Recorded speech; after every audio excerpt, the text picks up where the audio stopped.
teachers knows that your alibi might you. And it's a 50-50 that I'm bloodshot, gun shy, once bitten, twice tried, ribs pried wide to the sky till I'm see-through. That's you, in case you don't recognize yourself.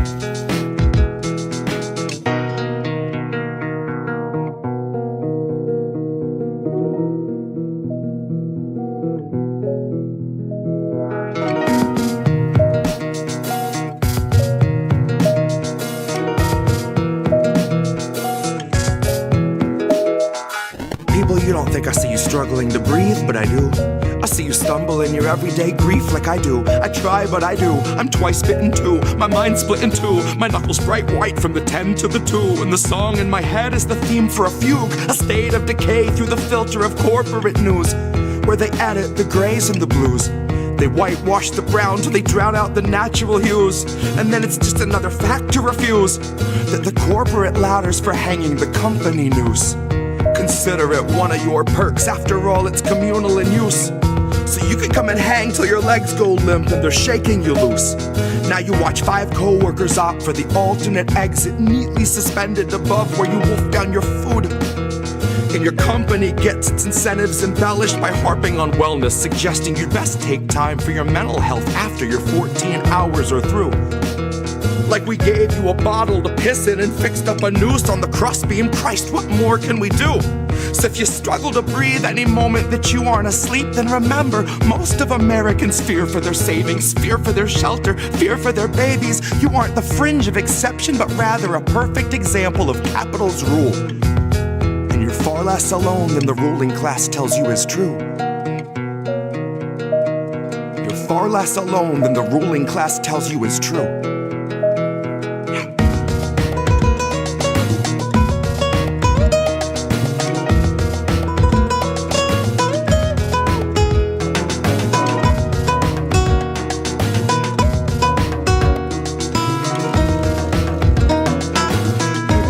I see you crying in your cars, but I do.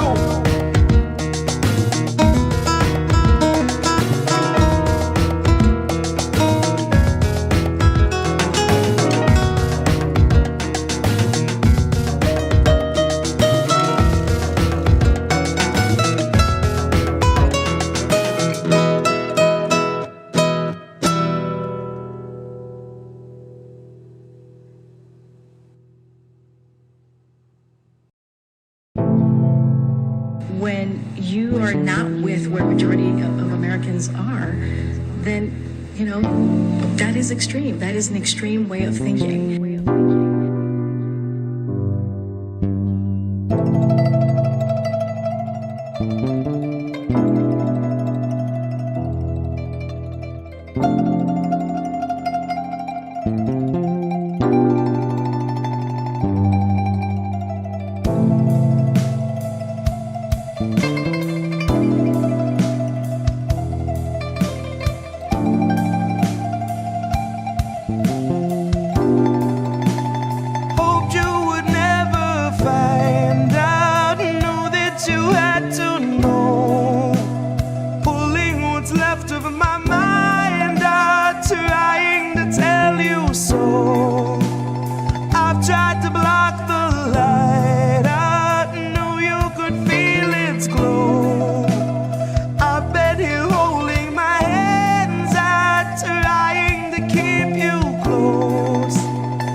Set you free, but I really want to let you be. And a part of me wished I could set myself aside, just let you take the ride, just chalk the rest up to destiny. I could let you believe that the only restraints in life are the size of your dreams.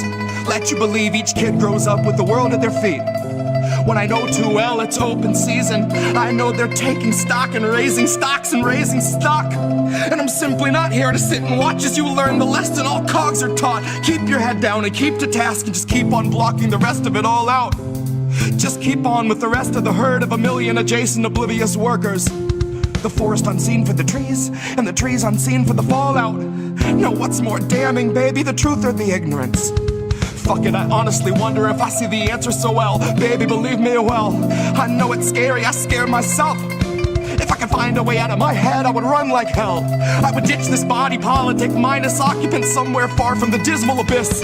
In the tranquil crystalline bliss of the beach, I could rest with the rest of the shells. And if anyone asks I'm anywhere else, if I'm really needed, just light the candle, then read the book, and then ring the bell. Oh, my untarnished heart, my little perfect soul, this world will melt your mercy down so they can sell its gold. This world will take your worth and then demand 1,000-fold. It's full of greedy pigs who'll eat you out of house and home. They'll strip your bank account and sweep you somewhere down the road, and then return to eat your tent and shitty bike you rode. Your bottled water, only shoes and coat and broken phone. Then smiling in your face, they'll tell you that the shelter's closed.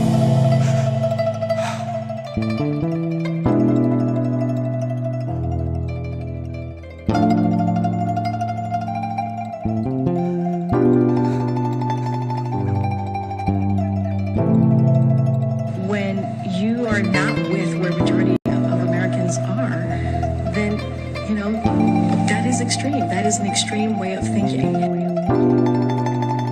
Hoped you would never find out, knew that you had to know. Pulling what's left of my mind out, trying to tell you so.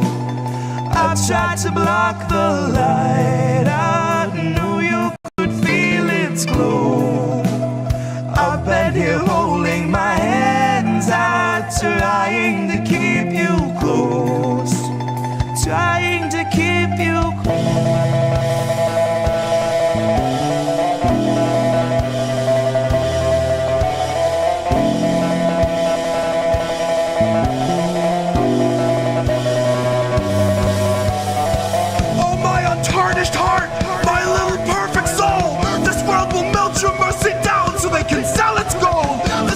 Take your worth, then demand 1,000-fold. I tried to block the light just so I could keep you close.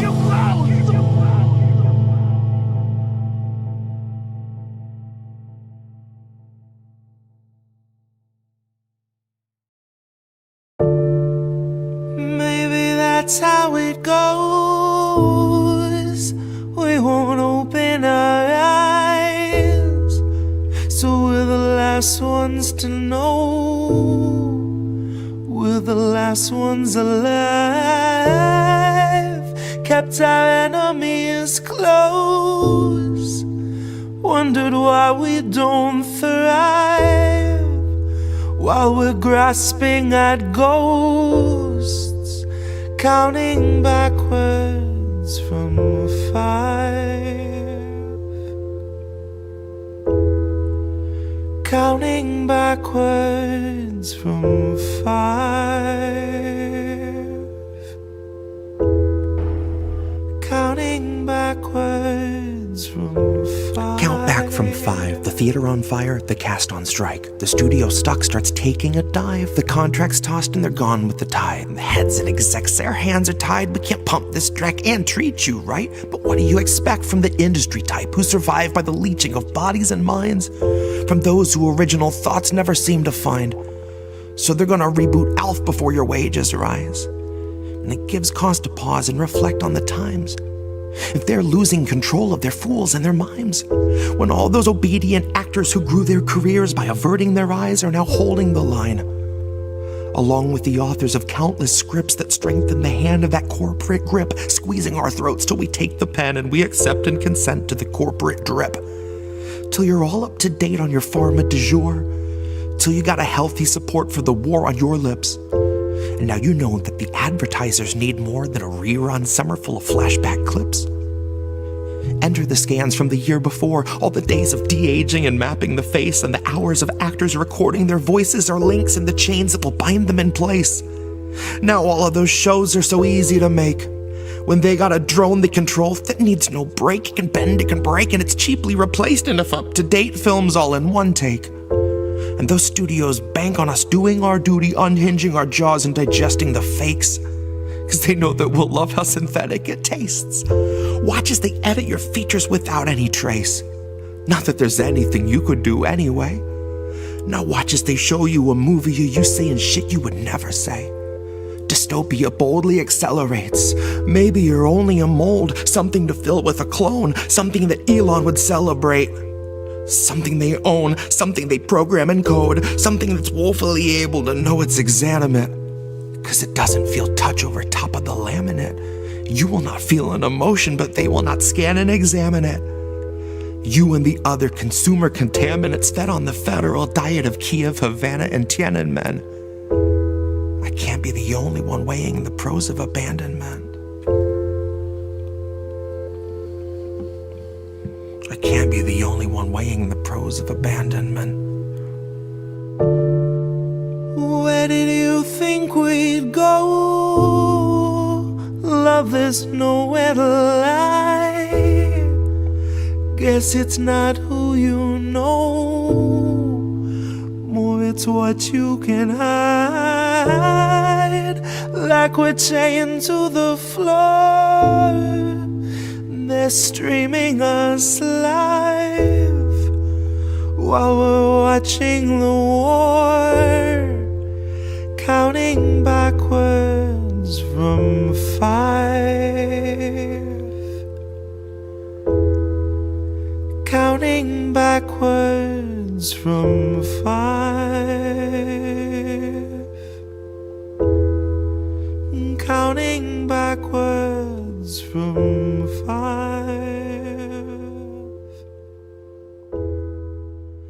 Counting backwards.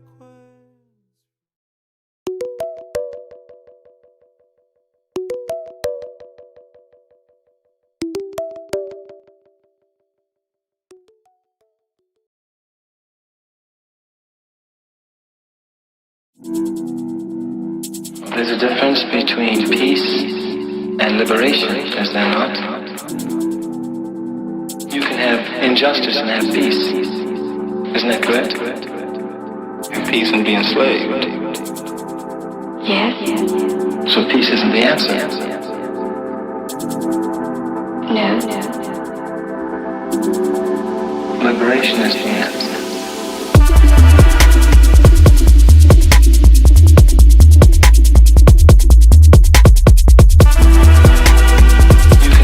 Injustice and have peace.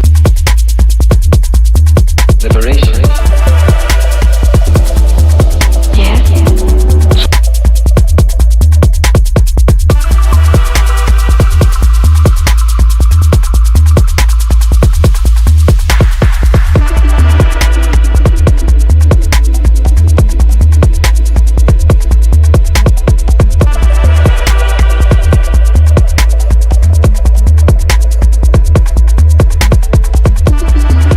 News. It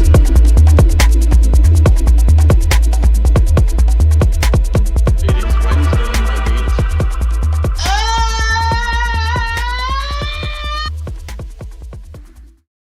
But in recent years, I've come to see that these are often the people who stand in the way of progress because they are committed only in a lukewarm manner. And every time you move to try to solve the problem, they will respond by saying, you're moving too fast, you ought to cool off, you should put on brakes. And they end up more devoted to order than to justice, and are more devoted to maintaining a sort of negative peace, which is merely the absence of tension, than gaining a positive peace, which is the presence of justice.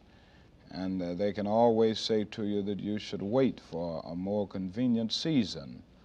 And I've come to see that these are the people that often stand in the way because they get close enough to you to at least discuss your plans, and they become friendly enough to talk with you. You at least have dialogue with them. But they want to stand in the way of every move forward. And this has been my disappointment. I think at times it is better to have outright rejection and misunderstanding from people of ill will than to have lukewarm acceptance from people of goodwill. It is better to have absolute misunderstanding from people of ill will than to have partial understanding from people of goodwill. And this is what we're seeing every day in our struggle in the South, that many of the moderates of the white South and many of them mean well, and I shouldn't only say the South, but the moderates all over, stand in the way of progress because they refuse to understand the problem, and they live by the myth of time, failing to realize that time will not solve the problem. And there's a danger that the moderate will live by this myth, believing that if you just leave things alone and not push too much, time will solve the problem. And it has always been my contention that this is an invalid view because it goes out with the idea that that is something in the very nature and structure of time that will miraculously solve all problems. And time really is neutral. It can be used either constructively or destructively. You brought the Reverend himself? Yeah. I find it funny. See, I don't know if you've been to church in the South, but like lukewarmity is a thing. It's like a standard lecture given by many a pastor about lukewarmity and the evil of lukewarmity. I've heard that, like, in what context? If you can elaborate. Usually with, like, if I just gotta fix my lights real quick, hold on. Here. And then usually it involves like your, come on, there we go. Your like relationship with like proselytizing, right? That like if you're lukewarm in your faith or whatever, that's just as evil as being like without faith, right? Like, which is what he's saying here, just about like your own humanity, you know? So yeah, it's the idea that time won't solve our problems, people do. Right. And I think just we've talked a little bit this week, early in the week, and I think just certain instances that we're seeing online now, I think this is coming more apparent, you know. I mean, it's been apparent to us, but I think it's a good reminder, you know, like there's just some people who don't, I don't want to even say they get it, but as MLK said, like they live under the myth of time that, under the right conditions and under the right circumstances, and if we just, it kind of builds upon the idea of incrementalism, which I've said this on the show many a times. I don't mind working incrementally as long as there's a goal in mind. Like I do, because we don't have time for it. We don't got time for incremental shit right now. Yeah. I mean that aside, yes, you're right. But like under normal circumstances, right? Under typical or ideal circumstances, I don't mind. You know, or even for certain things, like we both are in our weight loss journeys in some apparent, you know, like time frame for both of us. Like we both have goals in mind, but we're willing to put, and that's going to take time. But we know what the end goal, or ideally what the end goal is going to be. So we're willing to put in the work along the way in order to ensure that goal. The issue that I have with unions, right? I mentioned people who've watched our shows. I'll talk about unions. Unions are reformist in nature, right? Which in a system like we have, where reform is practically impossible, like, I find that like effort there not as important right now, especially with leadership and unions the way they are. But in a system that actually allows for you reform, like in worker co-ops and like, you know, even if you completely own the means of production as a workforce, you're still going to need unions for reform. Like, still necessary and would be incremental, but like, if it can respond quickly, not an issue. You know, right? Like, that's just standard operating procedure at that point. So, but going to your point, right now we're in an emergency. Yeah, desperate times. You don't throw. And I want to know more. I feel MLK has said something with this kind of analogy. Like, you don't use a bucket of water to put out a fire of a burning house. You know, like, you need the hose, several of them. right. That's kind of where we're at right now. And certain people feel like, oh, if we just continue throwing the bucket of water, God knows how many times, then eventually, maybe possibly, we'll put the fire out and danger will be resolved. And, you know, so yeah, I think it's apparent, you know, so again, I don't mind incrementalism in an ideal situation where you're able to work that way, as long as there's a goal in place. The issue that I have is that, especially within politics, we don't have an end goal. Like, what's the ideal? Like, we don't have discussions of what the ideal should be. And so unless we're able to have those conversations in order to kind of figure out what's the ideal situation for everybody, or at minimum for the majority of people, like, and let's go from there. But we never have those conversations at all. So, but, you know, but kind of going to what MLK was saying, it's just like, and kind of sharing with Indy before we went live, you know, like, I don't want to say white moderates, but moderates in general in this day and age, in my opinion, are some of they're worse than MAGA.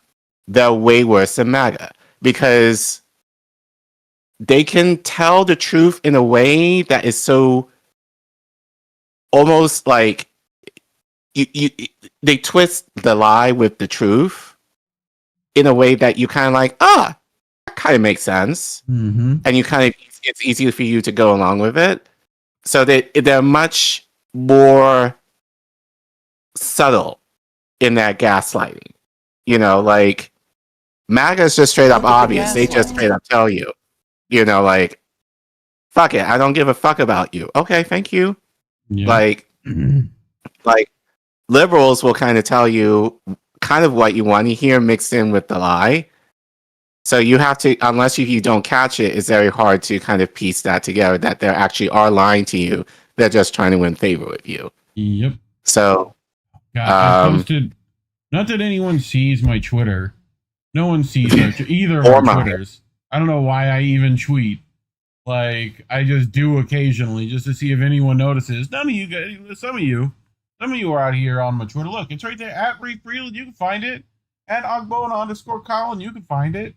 Very easy. It's right in the description. It's very easy to find. Like, anyway, I posted literally the definition of pandering, because people forget what the fuck that is. Like, they forget they can be pandered to, you know? Right.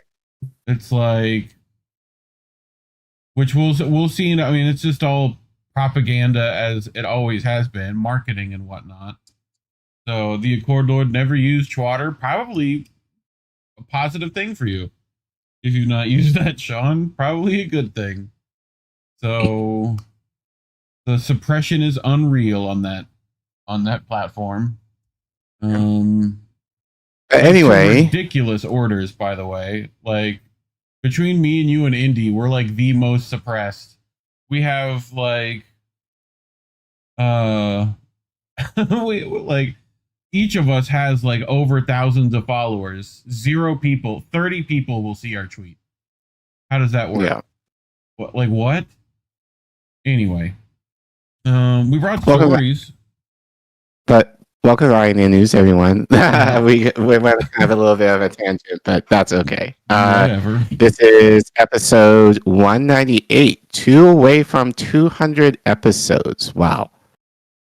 So, yeah, so in a couple of weeks, assuming that everything is good for us schedule-wise, so that would be the 10th of June, I guess? Yeah, something Maybe? like that. Or the 9th? Yes, 10th. For the 10th. Okay. 10th. I got it right. So that'll be our 200th episode, assuming everything goes all right. How exciting. We're actually talking about getting a guest, possibly. So let us know in the chat who would you like to see? Or, we're in the summer now, summer mode for many of us. So we have a little bit more, at least I do, as much free time as Reef does soon. So we hopefully be able to have some people to interview, since now I have at least for a few weeks, I'll have a little more flexible schedule. So let us know in the chat if you're watching us live, who you would like us to interview over the summer. We'll try and book them. But anyway, yes, we have some stories. So at time of this recording, it was Memorial Day a couple of days ago. Obviously, we consider Memorial Day the unofficial start of summer. That's when you typically barbecue. You have the day off. You go traveling or whatever. It should be a day, as it implies, to memorialize people, our soldiers who have lost their lives in the wars that we basically start worldwide. Yep. So we're going to take a look at that, the true reason why we have Memorial Day and why we kind of bastardized it. And then later on tonight, and screw Indy for this, but that's my fault for not checking to see what stories he covers. Yeah. Although reading it, I'm like, this is a story that Indy would cover. Yeah. We talked to him last night. He was like, "Oh yeah, I did that last week." So if you heard this story from Indy, sorry, you're gonna hear it from me, but it's an important story. Yeah. But basically, we're acting like a psyop, as we usually do in Cuba, to fund media in Cuba in the guise of independent media. In order to push for regime change on the island. So we're going to look into that a little bit later. And then what did you bring, Reef? Well, in the same vein, like a bunch of new data came out about AIPAC'S kind of shell companies, right? Like we've kind of theorized this, with J Street and whatnot, that it's like AIPAC's such a dirty word now that we're having to move some of this money around. So, and some of that got exposed this week. So we're going to touch on that a bit. And interesting take from Caitlin Johnstone this week. We haven't brought her in a minute. About Israel's and Netanyahu's need for HASBARA and propaganda, and the links that they've recently decided to go to on that front. Like, they are adding more to the war chest in the propaganda front.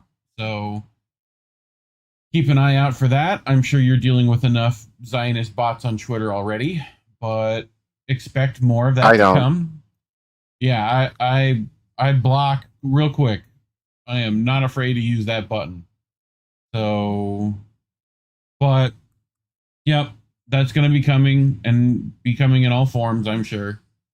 So, yay. More propaganda, just what we needed. It feels like sometimes we do just weatherman segments occasionally of just like, and at 11, a thunderstorm of bullshit coming to you like in the future. So keep an eye out for that mess. I'm sure there's going to be some new podcasts and all sorts of fun, psyops to sort through. So anything else? I think that's it, right? Yeah. Yeah, but before we do that, you guys know the drill. Many of you are probably regulars, so glad you're here. But if not, welcome. Glad you're here. Also, YouTube suppresses us, so we don't get a lot of money. And even if we do, they will take 30% of your money that you give us. So we don't want you doing that. I mean, you can if you want, but to ensure that all of your money goes to us, we use Ko-fi. So if you want to scan the Ko-fi link, I'll scan the QR code you see on your screen, or you can go to the Ko-fi link that you see at the bottom of your screen. If you're in the YouTube chat and you're live, you can type in the exclamation point donate, all one word, and the Ko-fi link will pop up and you can donate there directly. Anything will help, even as much as $1. We know times are tough. We always say, please take care of your families, your communities, yourselves first before you give to us. But if you have any extra money so that we can, it costs a lot of money to produce this show as well as all the shows on the network, we will highly appreciate it. And any giving you give at any point, you'll go on our wall. The ones who are in the beige are people who give a lot. Yep.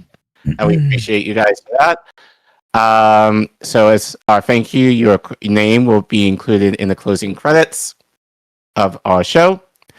And if you want to give in another platform, you can go to Cash App, you can go to PayPal, you can go to Patreon, you can go to Substack, especially if you're interested in giving it to us monthly. That would be extremely appreciated. And as we said, we know not all of you can give, but if you can, you know, the free way is like, share, and subscribe. You guys are killing it. I think the last I checked, we're about 30, between 25 and 30 shy of free K.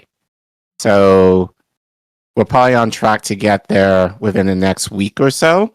So maybe by next week's stream, if not sooner, we'll be at free K. So if you want to help us get there, we would really appreciate it.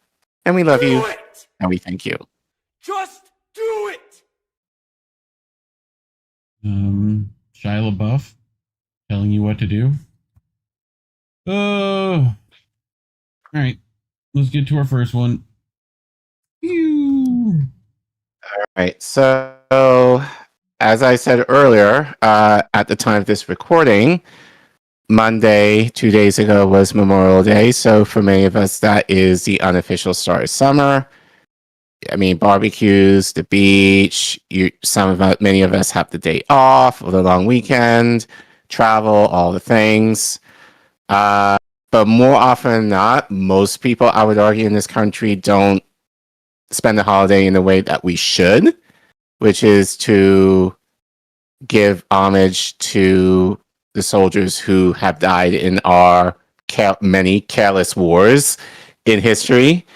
So we're going to take a look into that. I feel like we talk about war a lot on the show, but considering that we have a day or a couple of days kind of de facto thinking or, you know, reflecting on the people who have given their lives for, you know, our carnage, really. I think it's kind of thing that we do talk about that today. Apparently my mic's hot, according to a court. Yeah. We'll try turning you down a little then. Shall we? Somewhere in there. Cool. All right. So this is an op-ed from Truthout, written by Rory, who writes, "A minute of silence isn't enough to reflect on the U.S.'s death and destruction. Let's stop lying to ourselves on Memorial Day and instead try exploring the full truth about war in all of its evil." So he continues, 30 years ago, school kids touring Lafayette Park in Washington, D.C., that's just outside the White House, were asked what Memorial Day meant to them. "That's the day the pool's open," they responded, as if in a chorus, which, funny enough, that's what a lot of my students would say and have been saying, "Oh, my pool's open." Yay. So, yeah. Look, I get it. It gets hot in DC. Oh so my when God, the pools I are can open, imagine. yes. Concrete jungle DC is turned into. Like right Right. next to a swamp y'all paved over. Like humid, gross. Ugh. Their response rippled across the U.S. and created a bit of a moral panic among the patriotic and civil-minded. The following Memorial Day, Congress sought to put the memorial back into the holiday. TAPS, a 24-note bugle call adopted by the U.S. military in the late 1800s for funerals, was played on radios and televisions throughout the United States at 3 p.m. Those celebrating the day off paused, perhaps mid-hot dog bite, to reflect on fallen U.S. soldiers. After a minute of silence, Americans resumed their front. I never actually knew that, to be honest with you. Did you know that? What? That it's meant to be what the taps But is played free, and stuff? you're meant to take a moment of silence, a minute of silence. I didn't know that. I didn't know that at a specific time, you know? Yeah.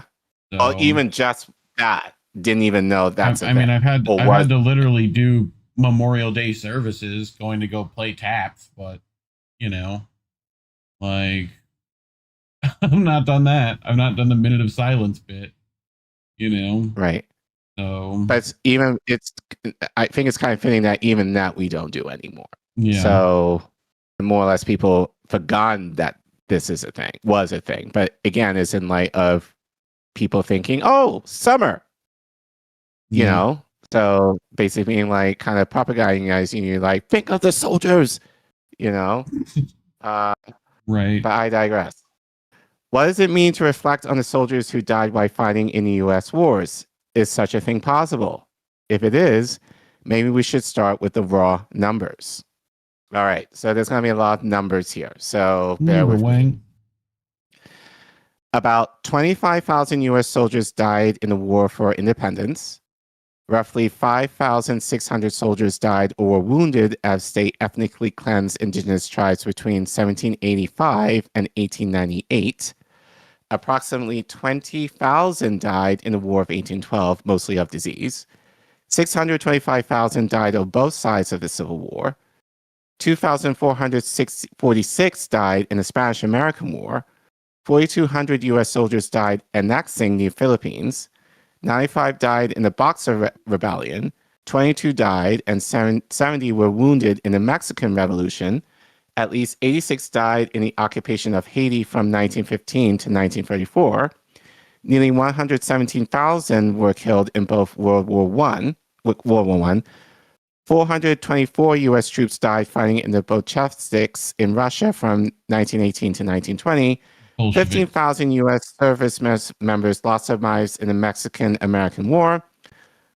405,000 were killed in World War II. More than 52,000 were killed in the Korean War.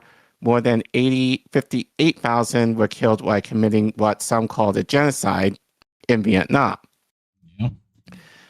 We're a little less than halfway done with this list. It feels so strange packing all this death into a single paragraph, so I imagine it feels strange reading this through it quickly too. Consider standing up and walking around for a few minutes before continuing, or at least pausing for a minute to make an effort to memorialize the people behind these numbers, as the government would like us to on Memorial Day, if you believe such a thing is possible. But anyway, we'll continue. We're not going to take a minute for time, but... pause the video, come back. Sure. If you're watching this as a clip, sure. But anyway, for the rest of you who are alive, 15 U.S. soldiers were killed in Lebanon in 1958. 4 were killed in the Bay of Pigs invasion. 8 were killed in Iran in 1980. 15 U.S. soldiers died in El Salvador's civil war from 1980 to 1992. 256 died in Beirut between 1982 and 1984. 39 died escorting oil tankers through the Persian Gulf and Strait of Hormuz from 1987 to 88. 19 were killed in Grenada. 2 died in a bombing at the La Belle Club in West Berlin in 1986. 1,231 were killed or wounded in the first Gulf War from 1990 to 91. 19 were killed aiding Kurdish refugees fleeing Iraq in 1991 in what was known as Operation Provide Comfort. 30 soldiers were killed in Somalia from 1992 to 1993. 4 died in Haiti between 1994 and 1995. We're almost done. Just 30 more years of American war history left. 1 U.S. soldier was killed in combat operations in Bosnia-Herzegovina in 1996. 2 U.S. soldiers died in Kosovo in 1999. 3,923 U.S. troops were killed and 20,700 were wounded in Afghanistan since 2001. 36,395 were killed or wounded in the Iraq War, and 13 are said to have been killed, plus another 400 plus wounded in Donald Trump's war on Iran, although many dispute these numbers. Moreover, an untold number of special operations soldiers and CIA operatives died in clandestine occupations, overthrowing governments, or sabotaging this or that. The government won't acknowledge these deaths, but we know they happen all the time. Yep. By some estimates, U.S. is approaching 1.4 million soldiers killed and at least 1.5 million wounded in its 250-year history. That's a total of 2.5 million U.S. soldiers killed or wounded, or 10,000 casualties a year on average over 250 years. Or, to put it another way, 500,000 fewer than the 3 million Vietnamese people who died, many of whom were burned alive by napalm during the U.S. war on Vietnam. It's also worth adding for context that only 20 of these countries' 250-year history have been peaceful, whatever that means. Although that number seems off too given the regularity of covert U.S. military operations and the frequency of drone strikes that occur without any media attention or official government acknowledgement. That's a lot of death and destruction to reflect on during a minute of silence. Can we memorialize death and destruction on such a scale? Numbers will never capture the horrors of war. Saying the words ultimate sacrifice over and over will not even remotely convey what it is like to die or be injured in war. What if we begin asking more specific questions about the wars and the nature of these deaths each Memorial Day? Perish the thought. Yeah. For instance, how many soldiers died heroes saving their fellow soldiers' lives, maybe jumping on a grenade? There have been 3,552 Medal of Honor recipients, if that's helpful. How many soldiers died running out of or cowering in a trench in World War I? How many of the soldiers we are memorializing were burned alive by flamethrowers? Shall we take a few minutes to think about the process of being burned alive? Aaron Bushnell, the U.S. service member who strongly opposed the genocide in Gaza, provided a window into the agony of such a death, which we reported on. That happened 2 years ago. You can find that in our playlist. Yeah, I think the only... I'm trying to remember... Huh? The use of flamethrowers is very small, and there's only been a couple of countries even have ever implemented those as soldier weapons, like us and Germany. I'm pretty sure. There may have been others since then, but that's been it. Right. Flamewaffen and we've been using the same flamethrowers since World War II. We don't need to update that. We figured that one out. So, but anyway. How many died begging for water or for their mothers with their guts hanging out after being struck by a bayonet in Korea? Up to 3 million Koreans were slaughtered by the U.S. between 1950 and 1953, if anyone is interested. How many U.S. soldiers were shot out of the sky in helicopters while in the process of killing civilians in Vietnam? 2 million of the 3 million killed in Vietnam were civilians. Are we supposed to memorialize soldiers that died killing children in the same way? How many officers were shot in the back by their own men during the invasion and occupation of the Philippines? How many died helping liberate Nazi death camps in World War II? How many soldiers were torn to shreds by cannonballs while defending slavery or fighting to abolish it in the Civil War? How many black soldiers lost their lives fighting for the U.S., only to be buried in a segregated cemetery back home? How many have died in acts of friendly fire, or worse, had their deaths covered up at the highest levels of government, as the Bush administration did with former NFL player Pat Tillman? How many soldiers lay dying while feeling the betrayal flooded their minds, knowing that they were taking their last breath to control Iraq's oil in the service of making billionaires even richer? Surely at least a few soldiers had to consider that, given the blatant legality of the war in Iraq.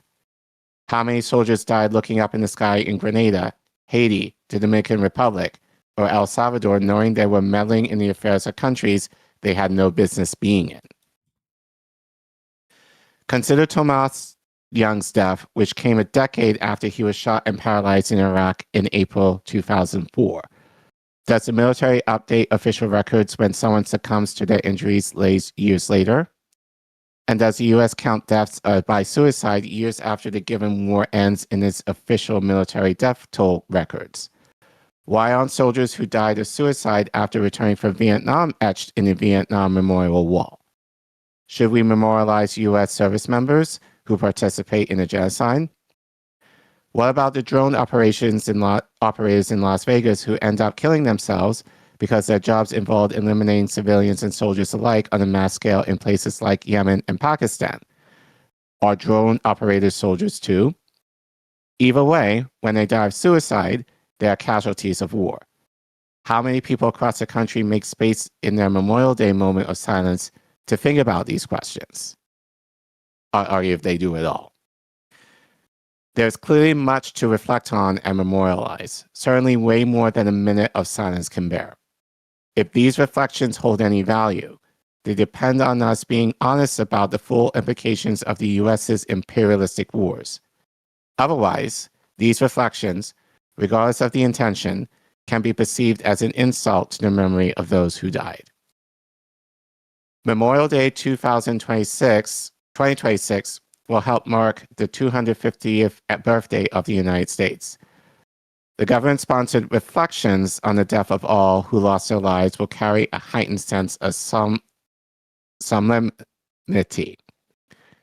Gary Sinise will be hosting a Memorial Day parade in Washington, D.C. Baseball teams will be wearing camouflage hats adorned with a red poppy to commemorate the fallen. VFW halls across the country will be raising flags by the hundreds of thousands. Many stories will be told honoring those that had lost their lives for the U.S. empire. Furthermore, the corporate media and the government will be exploiting all this patriotism to move Americans to support the troops who have helped damage or destroy 763 schools and 316 healthcare facilities, according to Iranian Red Crescent Society figures, in the current war in Iran. Will space be made for veterans who are willing to share their bloody experiences for loss and destruction this Memorial Day? What about historians who study the impact of war? Will they be given the time at parades this Memorial Day to communicate the true cost of war? What about the innocent victims of U.S. military adventurism? Will they be able to share their experiences with war? You can tell a true war story by its absolute and uncompromising allegiance to obscenity and evil. Tim O'Brien, award-winning author of The Things They Carried, remind us. Memorializing certainly hasn't prevented war, given that the U.S. does plenty of memorializing while U.S. leaders dream up new wars to enter before they end the ones that are ongoing. Let's stop lying to ourselves on Memorial Day and instead try exploring the full truth about war in all its obscenity and evil. If we can figure out how to end the performative and hollow acknowledgement of the 1.4 million U.S. service members who died, many for less than noble reasons, let's just follow the lead of the kids in Lafayette Park and start calling it Jump in the Pool Day. At least that feels much more honest. Yep. Any thoughts before I continue? No, I think this is spot on so far. So, I don't know. Like I said, the idea that you're meant to take, again, I still consider myself an immigrant, even though I live in the U.S. for most of my life at this point. But again, even I didn't know that you were supposed to take a minute of silence at 3. Right. To commemorate the fallen. So even the fact that that's not even like done anymore, at least in my circles. Well, let us know in the chat if that's something you knew or something you do. But it just kind of shows how little we do care about the troops, especially given our government leaders who kind of like, we must support the troops and all this kind of bullshit. And like, but even in what Roy was saying here, it's like, yeah, we might have a few who are memorialized on plaques and walls throughout it, like here in DC for sure, and maybe around the country, but that does not count the countless, numerous number of lives that we have taken away abroad, you know, many of whom are civilian. And even now, like what's happening in Gaza, what's happening in Haiti and like the global South that will never get mentioned, all by our hand. You know, should they be memorialized too? No. Well, according to us, no. You know, and even thinking about that, the many Black soldiers who have died and probably have been forgotten about in wars that we perpetuated in our country that they helped fight. You know, how many of those names have been remembered, if at all? So, you know, it's funny, like, I think it's very generous that he said that out of the 250 years of us, of this country being in existence, only about less than a tenth of that has been relatively responsive. And again, I feel that's too high because they said this country does a lot of domestic terror here. So I'll say none. So, well, and all the clandestine shit that happens in that too, right? Like, sure. Even foreign policy wise, we're still doing crap, even when it's supposedly peaceful. So, but you brought this. I did brought this. So I saw this on Instagram. Like one of my friends works for, well, I wouldn't call him a friend of acquaintance of mine. Has worked for veterans, or at least in some way, shape, or form in DC. So this was on his feed, and I thought it was kind of fitting to kind of talk about, well, show this in light of this article. Right. So this is an animated story, but this is from StoryCorps. So I guess they do like stories like these in terms of veterans that they animate. Yeah. So they're going to talk about a first lieutenant infantry officer named Nawa, and then he's Hawaiian, so I'm going to butcher his name, so I apologize. Nainoa Ho, I guess that's how you pronounce it. So he was killed in Iraq by sniper fire in 2005. So on Memorial Day over 20 years ago, his father traveled to from Hawaii to Washington, D.C. for an event honoring Army nurses returning home from the war. And in this story, he remembers meeting the Army nurse who cared for his son after he had been shot and killed in Iraq.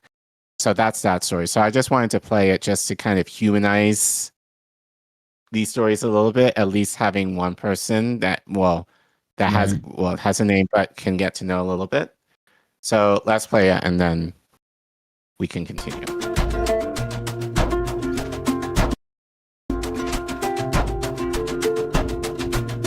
For those of you listening, this cartoon is called The Last Viewing.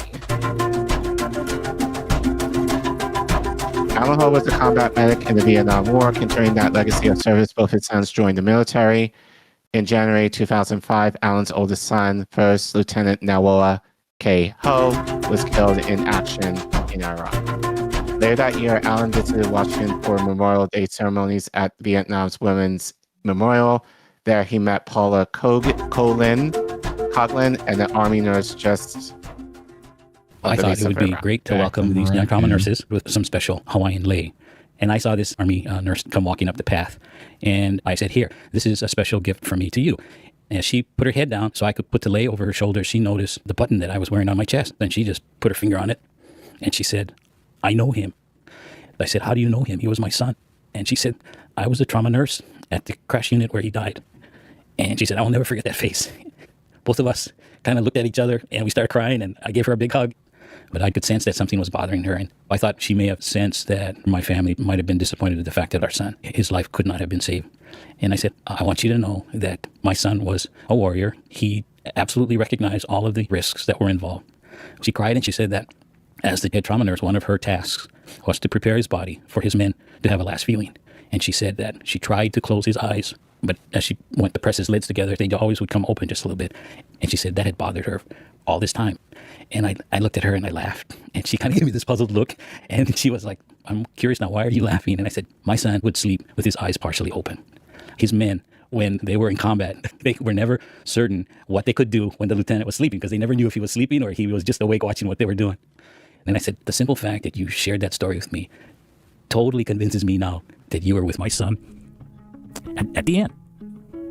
Now, I never have to wonder about those last final moments.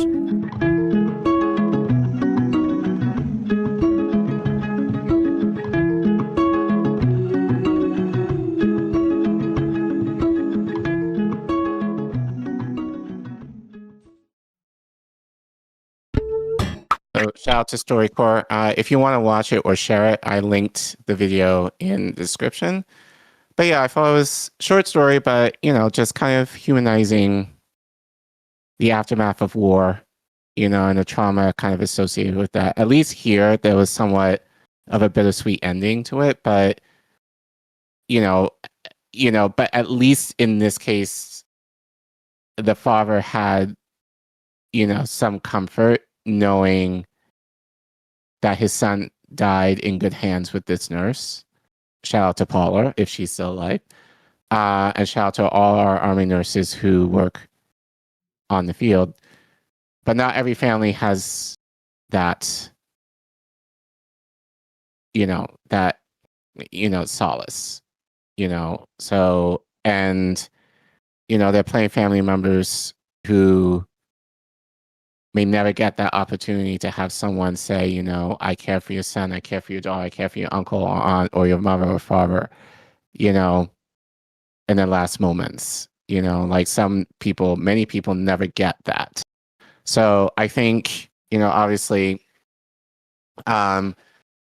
Memorial Day is past, but I think moving forward, we should make a better effort in really thinking about the idea of war, especially now, and why we are perpetuating a lot of these wars that are, there might be people who want to serve their country, like no harm in that necessarily. But I do remember not when I was even that much younger, like maybe about 20 years ago, it was I think I said this on the show before.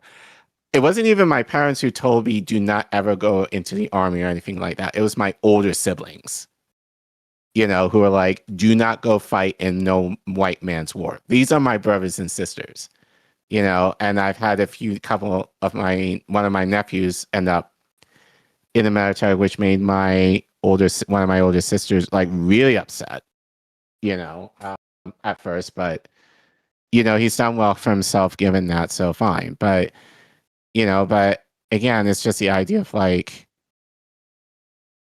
we almost idolize soldiers, but not know the reality of what they go through or the families in terms of the loss that they might experience when they have a loved one who gave themselves up for wars. And many of them, as Rory was saying, are unnecessary. This is just like, right. I mean, that's the thing that sucks about all this is that it's kept so distant from the, American public, like the actual ramifications of them, like, which I think is on purpose. That's on purpose though. No, I mean, again, the idea that we're meant to have a minute of silence. We don't do that. We don't care. It's just like, hey, I have the day off. Hey, I get to barbecue. Hey, I get to go to the beach, go to the pool, and all that kind of stuff. It's summertime. That's what we think about Memorial Day, not this. Yeah. So, and governmental figures, will hide behind it, but even they don't do a good job of no, it's all making this a empty thing, patriotic nonsense. most of the time. Right. You know, Right. and it's glorifying these people's sacrifices just so that they can have more bodies to throw into the wood chipper. You know, it's like just endlessly frustrating. You know? Right. Yeah. But again, I thought it was a good story given it was Memorial Day. At the time, it was recording like a couple of days ago. But I think maybe making an effort to really think, obviously take a minute, but like think about,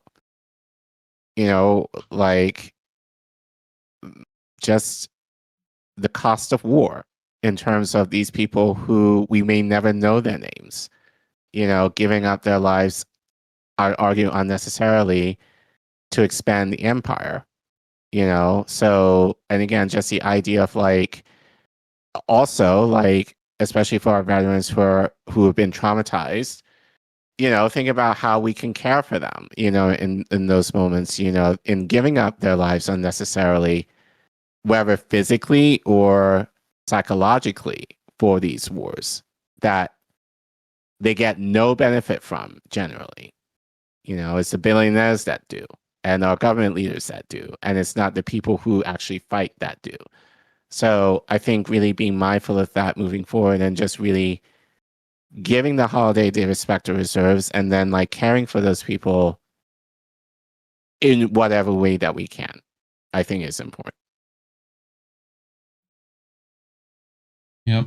And to all the ones that we've murdered and maimed that we'll never hear about,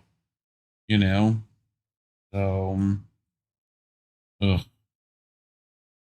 But talking about stories like these is why we are heavily suppressed on YouTube. So in order to help us support us so that we're able to make more segments like these, you can scan the QR code you see on your screen, or you can go to the Ko-fi link you see at the bottom of your screen. If you're in the YouTube chat and live, you can type in ! donate, all one word, and the Ko-fi link will pop up.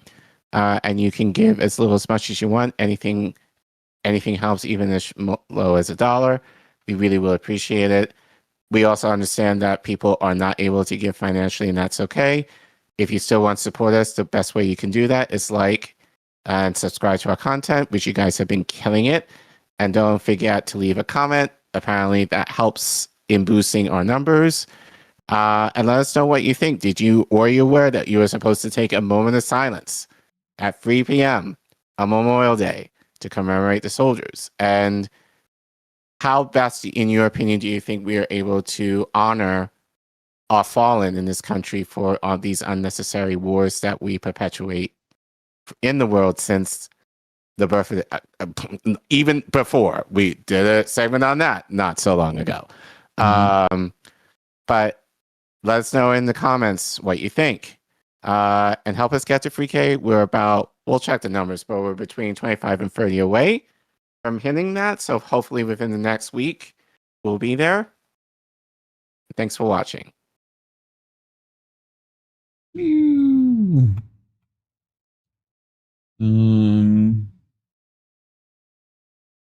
know Accord Lord said that this was a great article. And a rip Aaron Bushnell in the chat. Yep. That's an image burned in all our brains. That how quickly he was forgotten. Yeah. So but Kamakushwari Kate, why should they ask me to put on a uniform and go 10,000 miles from home and drop bombs and bullets on brown people in Vietnam while so-called Negro people in Louisville are treated like dogs and denied simple human rights? Muhammad Ali. And yep, definitely why there was an entire propaganda campaign around him. Right. But yeah. So I mean, homie traveled to Lebanon back when that was like unheard of, So, but Rumble and Substack, people are kind of filing in. All right, let's get to our next one. So, it seems we have a theme tonight, Care Bear, of just corruption in most of its forms. But we've been talking about AIPAC for a while now and how it influences our election cycles. And I figured, since we've been theorizing this for a minute, that there's probably a lot more that they're laundering this money Not through. theorize, but there's a lot more. Oh yeah, absolutely. So recent information has kind of came out about a lot of the shell packs AIPAC is funneling things through. Right. So this is from Al Jazeera, Ali Harb over there. And I know a bunch of other outlets also kind of talked about this. So there's probably a wealth if you're going to go look. But I chose this one. And they write, for many voters in Illinois, nothing appeared overtly suspicious in the 30-second election advertisement that aired in mid-March. The video starts with a burst of cheerful music and a narrator praises congressional candidate Bushra Emawala as a fighter for real economic justice and, quote, the real deal. But the video was not part of a genuine effort to get Emawala elected to the United States House of Reps, and the candidate quickly disavowed it. Instead, public records reviewed by Al Jazeera now shows the commercial was paid for by a political action committee associated with the largest pro-Israel lobby group in the U.S. Funding for the advertisement came from the American Israel Public Affairs Committee, which has been pumping tens of millions of dollars into election campaigns in a push to sink candidates critical of Israel. With the midterm primary season in full swing, advocates say AIPAC is placing its thumb on the scale in many congressional races. Its tactics, they argue, undermine election transparency. I love how this is a thing we have to argue. You know, you mean lots of money in these congressional races might affect them? Funny how that works. Every cycle, AIPAC shows just how broken our democracy is and how corrupt our political finance system is, said Usma Andrabi, a spokesperson at Justice Democrats, a progressive group. Every cycle, they are the forefront of exploiting these gaps for the right-wing donors and the expense of voters. This is where Justice Dems have just made it to. They're just willing to say things like this publicly. So, right. Good for them. In Illinois, the advertisement aimed to boost Emawala in order to siphon off votes from the more viable progressive candidates, namely Palestinian American activist Pat Abou-Ghazala, I hope I pronounced that right, I probably butchered it, who ended up losing the race narrowly, while the Chicago Progressive Partnership, the group whose name appeared on the Emawala advertisement, was widely believed to be linked to AIPAC. It did not have to reveal the source of its funding until after the elections, which took place in March. Now that that vote is over, Federal Election Commission receipts show that the sole funder of Chicago Progressive Partnership was Elect Chicago Women, another PAC. It contributed $1 million to the partnership. In turn, ECW has raised more than $4 million from United Democracy Project, the election arm of AIPAC, and another $1 million from investor Blair Frank, one of UDP's largest donors. AIPAC also contributed $1.3 million to a third PAC, Affordable Chicago Now, in what critics call an effort to conceal its building in Illinois. So, this is just them money laundering, is what it seems like to me, right? Where we don't want it to say AIPAC on the check. That's what that is. Right. So, they've taken a Russian doll approach, right? They're just trying to cover up the money train. They are so unpopular amongst the Democratic Party that they have to hide themselves. We have to keep exposing them and looking under every rock to see whether or not this shell pack or that shell pack is funded by AIPAC. Part of the backlash has come from broader public disillusionment with Israel-backed policies, including the joint U.S.-Israeli war against Iran and the genocidal assault on Gaza, which AIPAC supports. As a result, Israel has been rapidly losing support among the U.S. public. Just this week, the New York Times and Siena College released a survey showing that 37% of U.S. voters now sympathize with Palestinians, while 35% sympathize with Israelis, again, the framing of which I'm sure is great in this poll, right? Sure. The number was even higher among Democratic respondents, 57% of whom felt greater sympathy for the Palestinians. The Pew Research Center suggested an even stronger left-wing backlash. Its survey earlier this year found 80% of Democratic respondents say they had unfavorable views of Israel. So, and yet, the Democratic Party especially don't continues to push candidates that are pro-Israel. I mean, so for basically those, giving a big off FU yes, to their right. voter base. For those of us just paying attention to stuff, this has been that way for every issue the Democrats supposedly were supposed to fight for. Medicare for all, ending wars. Like, the only thing that they listen to is the money holders. That's it.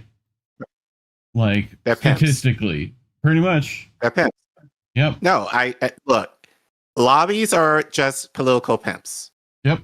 That's what they are. Yep. They got a mean That's what they backhand, are. apparently. Yeah. Like, fuck, dude.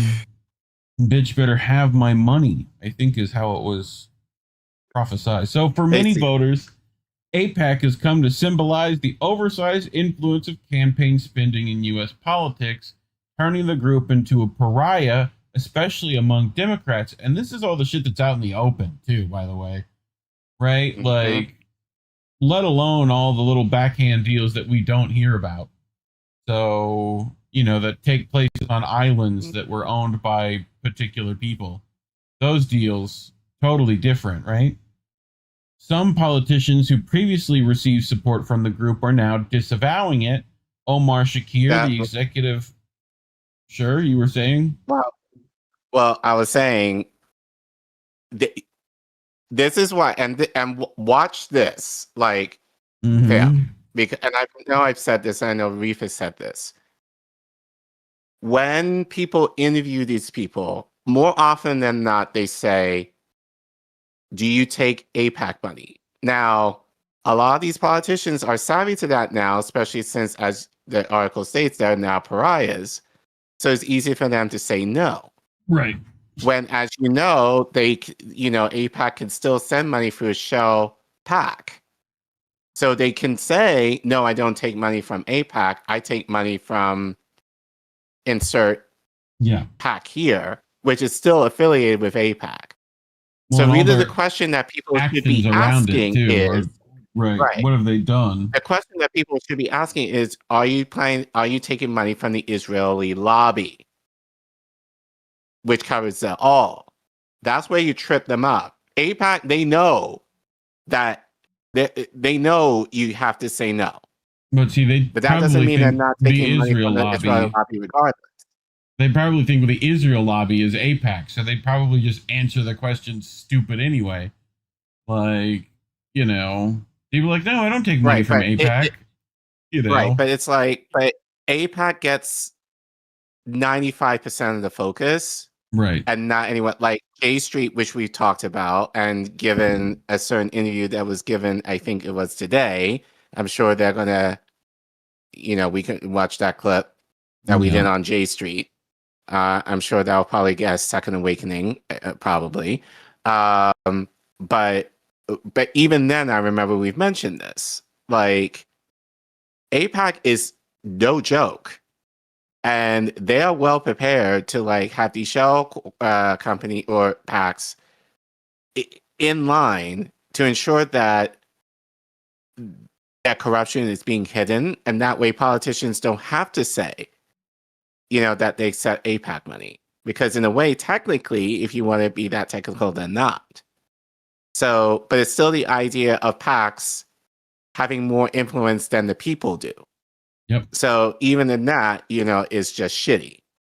So well, that's all Citizens United. That's a 2010 U.S. Supreme Court ruling. That's all this stuff. All right. Apparently, that's basically what they demised. Yep. In some cases, PACs do not have to list all their donors until after the elections. Some nonprofits that influence elections, known as dark money groups, do not have to reveal their donors at all. and there are few rules about messaging. Experts say AIPAC'S exploited these loopholes to advance its goals, but the lack of transparency is causing confusion in many races. For example, in a competitive Democratic Party in Pennsylvania, candidate Alice Stanford insisted that she did not receive AIPAC money, but the largest spender in the race was 314 Action Fund, a PAC that backs Democratic scientists, which supported Stanford, who is a pediatric surgeon. AIPAC transferred $1 million to that said fund in the last election cycle in 2024, but the extent of the group's involvement in the Pennsylvania race remains unclear. Right? Like, this is how they do this shit. Just move the money around. Chris Robb, who had condemned Israel's atrocity in Gaza as a genocide, ended up winning that primary on Tuesday. In Kentucky, meanwhile, AIPAC and other pro-Israel groups helped defeat Thomas Massie, a rare Republican critic of President Donald Trump, except when he said he was like 80% in agreement with fucking Trump or whatever. Anyway, he's only a couple of moral issues. A bare minimum. These are bare minimum positions that were like, yay, bare minimums, yay. It was the most expensive House primary in U.S. history, but the names of the donors of the PAC that spent the most money in that race have not been fully made public. Because it'd be too easy, as if we don't. Guess. Right, like, you know, we couldn't figure that out ourselves. Like, in the most expensive House primary in U.S. history, while it may be difficult to prove AIPAC spending in some races, Andrabi said it's not enough for candidates to merely distance themselves from the pro-Israel group. We know that AIPAC does not throw money at candidates unless those candidates will rubber stamp their agenda in Washington. So it's not just about what they say and whether or not they deny they have AIPAC support. Let's ask them what policies they will support in Congress. Will they support an arms embargo against Israel? Will they call a genocide? Will they stop all funding to the Israeli government and military? That's a good litmus test for us to do. Litmus test for politicians. No, we would never do such a thing. No, that's just, no. Why? No, don't. No. Fucking stupid. Like, yeah, like, I don't know. Anything you gotta add? No, as I said, these lobbies are pimps. Yeah. And our politicians are straight up whores. Do you remember in 2020 in his memoir, President Obama criticized AIPAC? No, he would never. Right? Worried about crossing the lobby group. Right? Those who criticize Israel policy too loudly risk being tagged as an anti-Israel and possibly anti-Semitic, and confronted with a well-funded opponent in the next election. So that's what Obama was worried about. But, yep. Anything else? I think that's it. I mean, no, again, this is nothing new for us. We've mentioned this before, but here's the thing that I thought of today.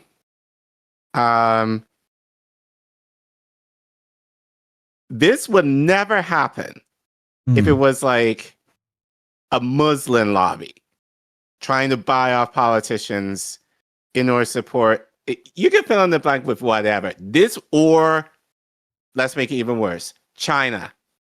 Like, let's say we have the Chinese lobby. Like, this would never happen. Yeah.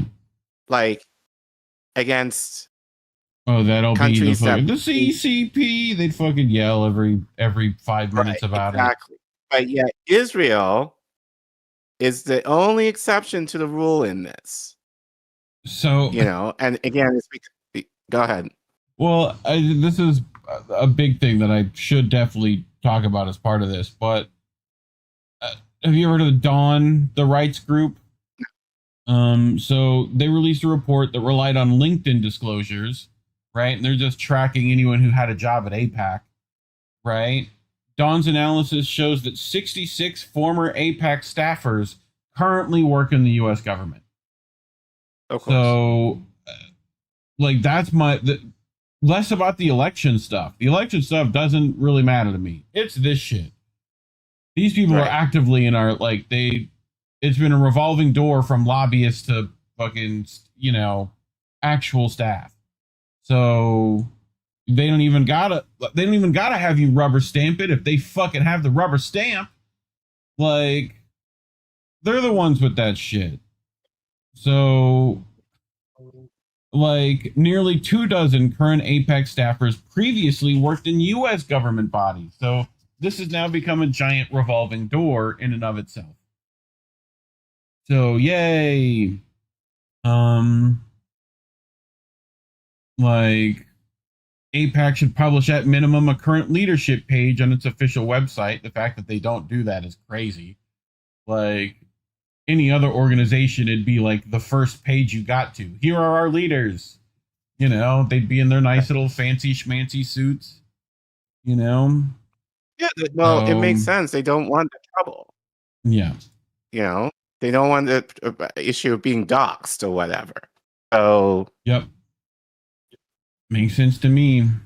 But no. It shows you how cowardly they are. Like, because they tweet all the time, like, oh, we congratulate this person for winning their election with our support. Like, just being brazen about it and shit. But they won't admit, like, who's like head honcho of these things.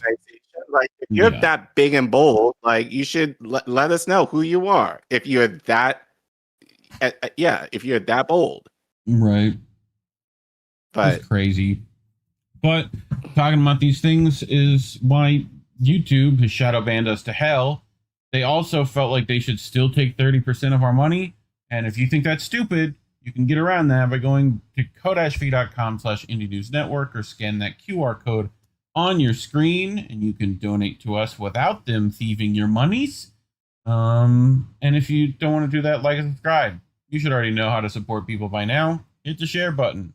Send this to people who don't know shit. Leave a comment. Let me know what you think. Otherwise, thanks for watching. Julio.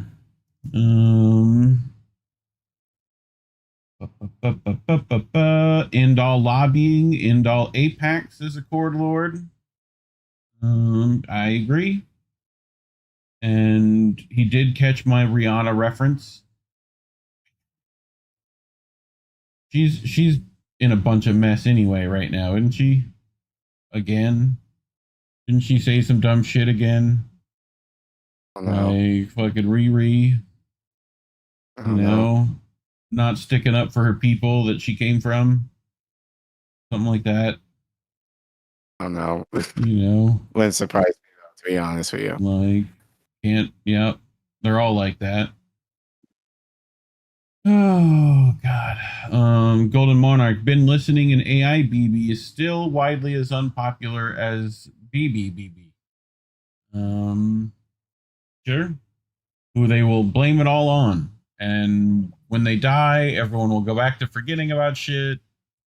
And, that's the game they play. So, anyway, you ready to get to our next one?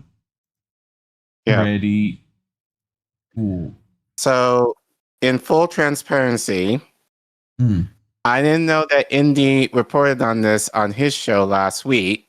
Yeah. And he told me, like, last night as I was done prepping for tonight. So, those of you who watch Indy on the reg will hear this again. I apologize for that.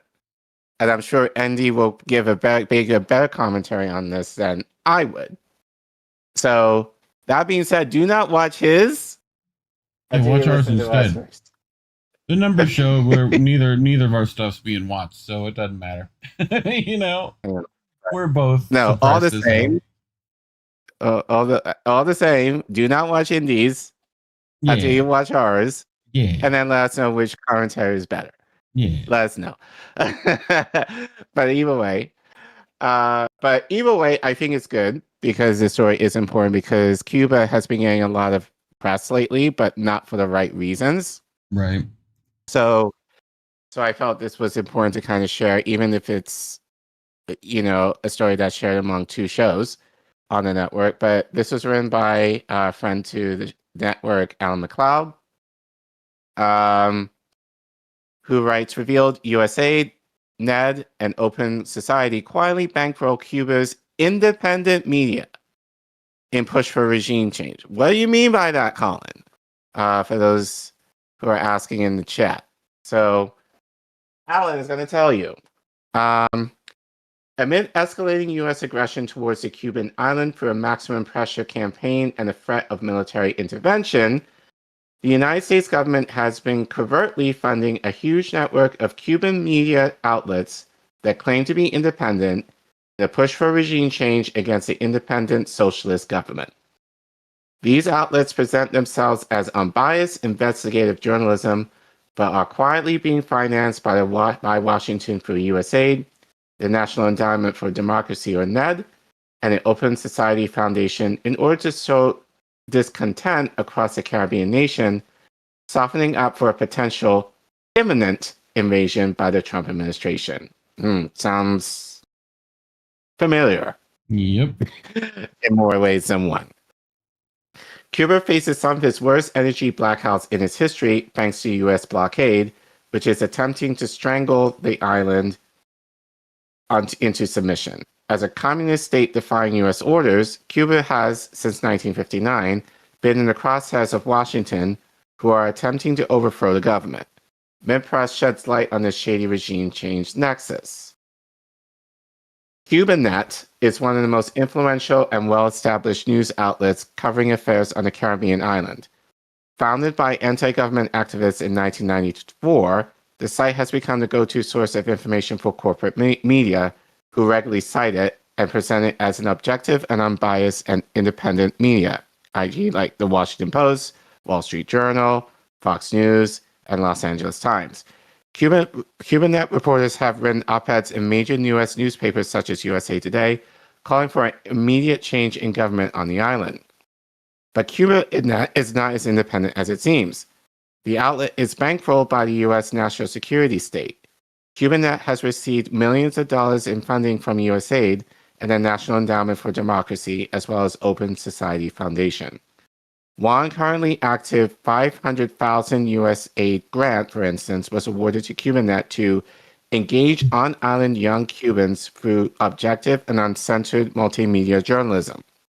While obstinately a laudable goal, even the grant's own one-sentence description hints that its purpose is to undermine and attack the Cuban government. It states it will, emphasize added, increase the free flow of information to and from Cuba in order to offset the regime's disinformation campaigns. Sounds familiar. Sounds like it. Yep. Another news organization receiving huge sums of money from Washington is ADN Cuba, literally meaning Cuba's DNA. The outlet has amassed a significant following online, boosting over 100,000 subscribers on YouTube, over 200,000 on Instagram, and over 1.3 million on Facebook. It describes itself as an independent media outlet committed to freedom and democracy in Cuba. That in all should give a red flag. Yep. Yet it is actually based in Spain, and it does not seem particularly committed to transparency about its funding. What is clear, however, is that ADN Cuba has received millions of dollars from the U.S. national security state. In September 2024, USAID approved a $1.1 million grant to ADN Cuba, a gigantic amount of money for an organization that publishes barely one story per day on its website. That was on top of a $1.5 million allocation for the 2022 to 2024 period. Indeed, since 2020, ADN Cuba has received in excess of $3 million from USAID alone. This relationship is not disclosed to readers, even in stories directly covering USAID funding Cuban media, and is regulated to the footnotes of obscure U.S. government funding databases.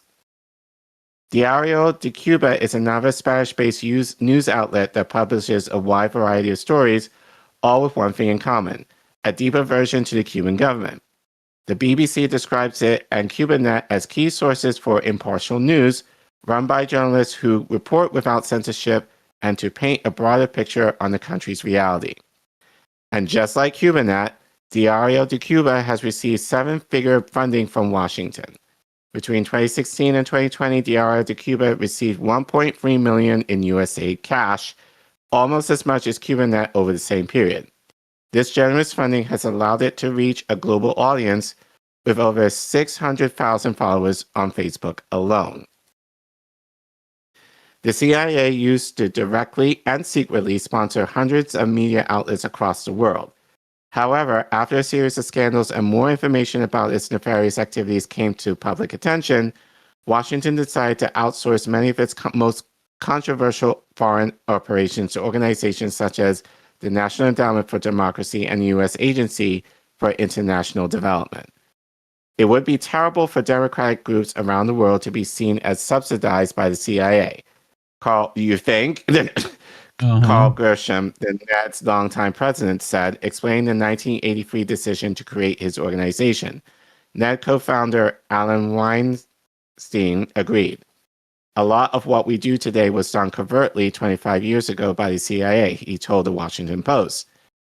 Under the guise of democracy promotion and human rights, the U.S. government channels money to political and social groups across the world in order to maximize its strategic goals, including regime change.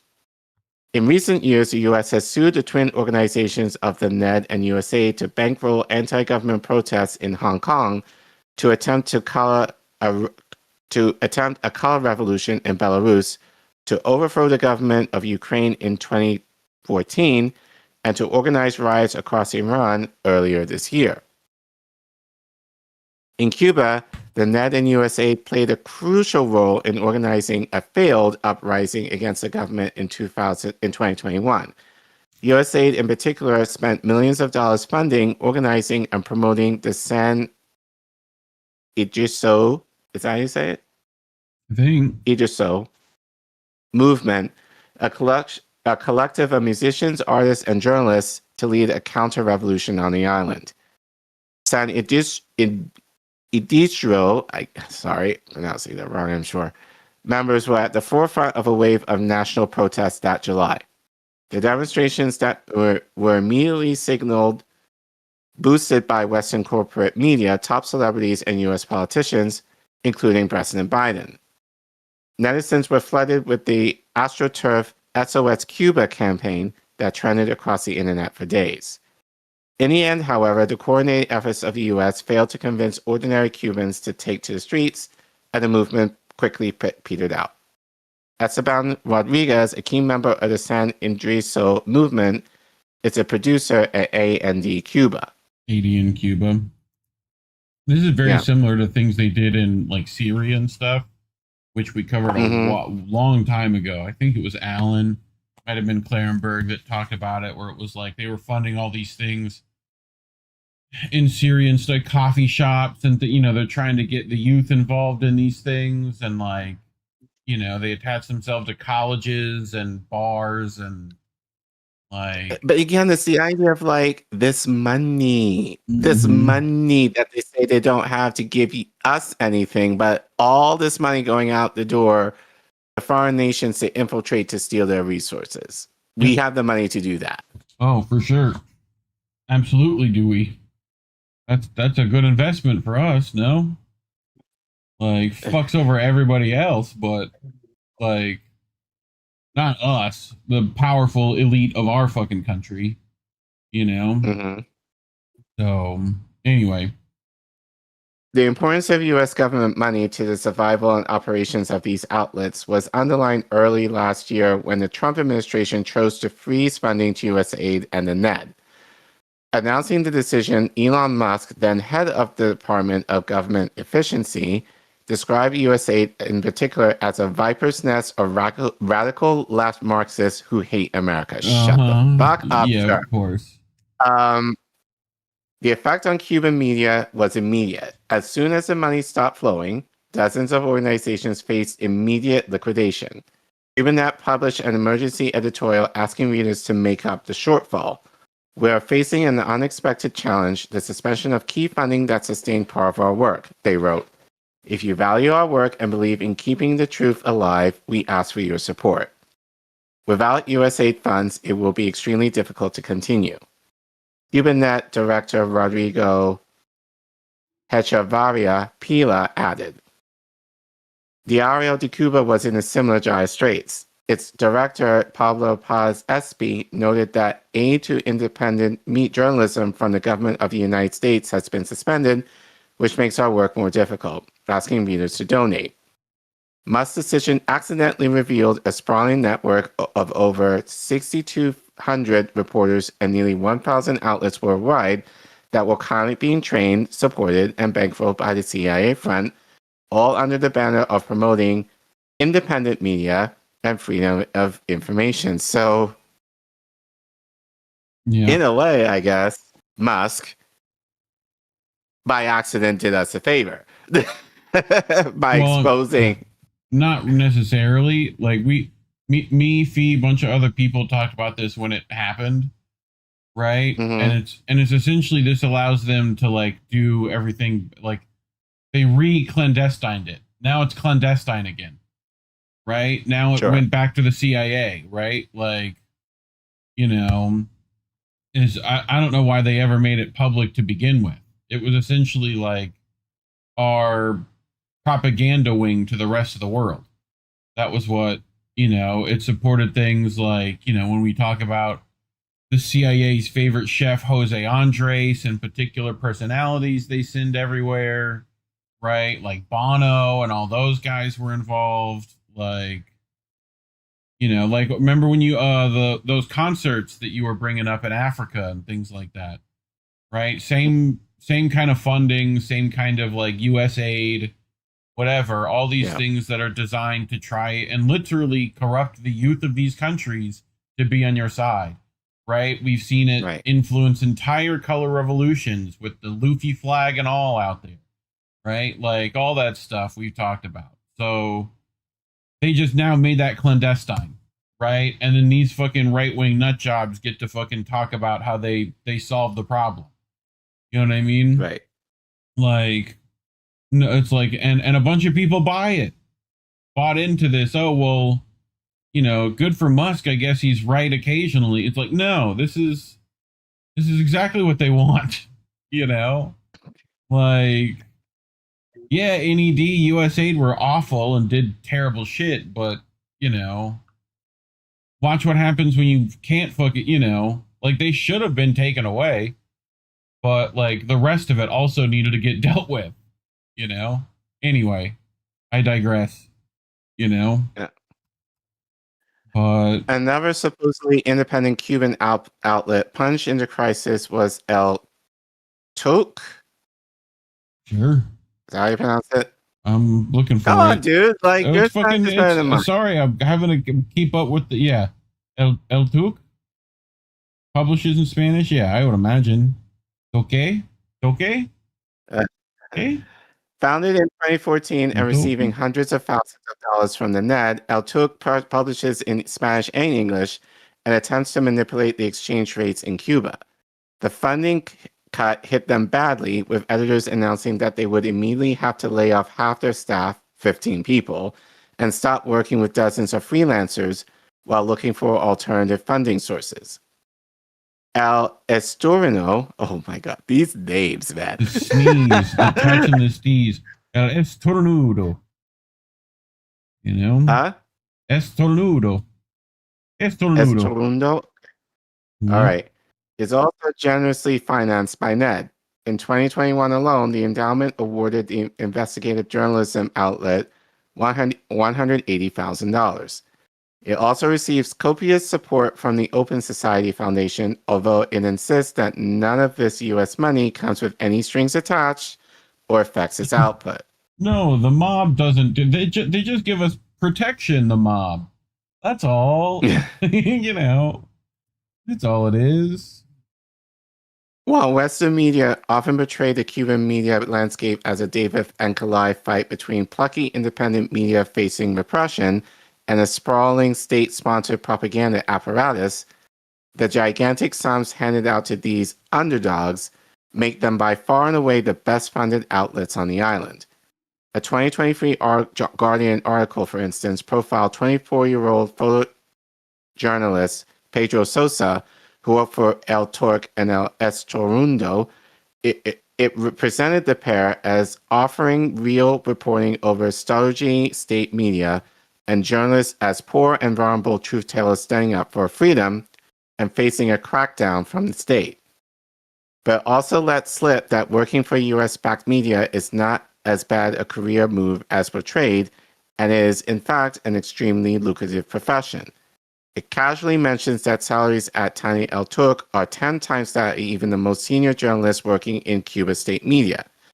In reality, then, these oppressed free speech warriors are actually some of the richest individuals on the entire island, thanks to the power of the US dollar, which pays them handsomely to produce a constant stream of anti-government news. Again, sounds too familiar to count. So, God, like, they really don't remix the script here, basically. Like, like, these are basic Cuban influencers in the guise of journalists doing the work for the empire. Oh, they got both. They got the influencers too over there on fucking, Little Havana or whatever, doing their job. Right, too. but this is worse now because these are actually like people who work for allegedly a journalistic outlet. Sure, but right. In the end, the U.S.-backed outlets need not have worried, and Ned and USAID funding resumed after some restructuring. That all this you hear that nonsense? Huh? That's exactly what we were fucking saying a second ago. Oh, right. We got rid of it. Except, or it probably was Elon got his mind right and fixed it. No, it's just PR for them. No, this is like it just got restructured and removed and went back to being clandestine. They're like, yep, right. It's now secret again. Sorry.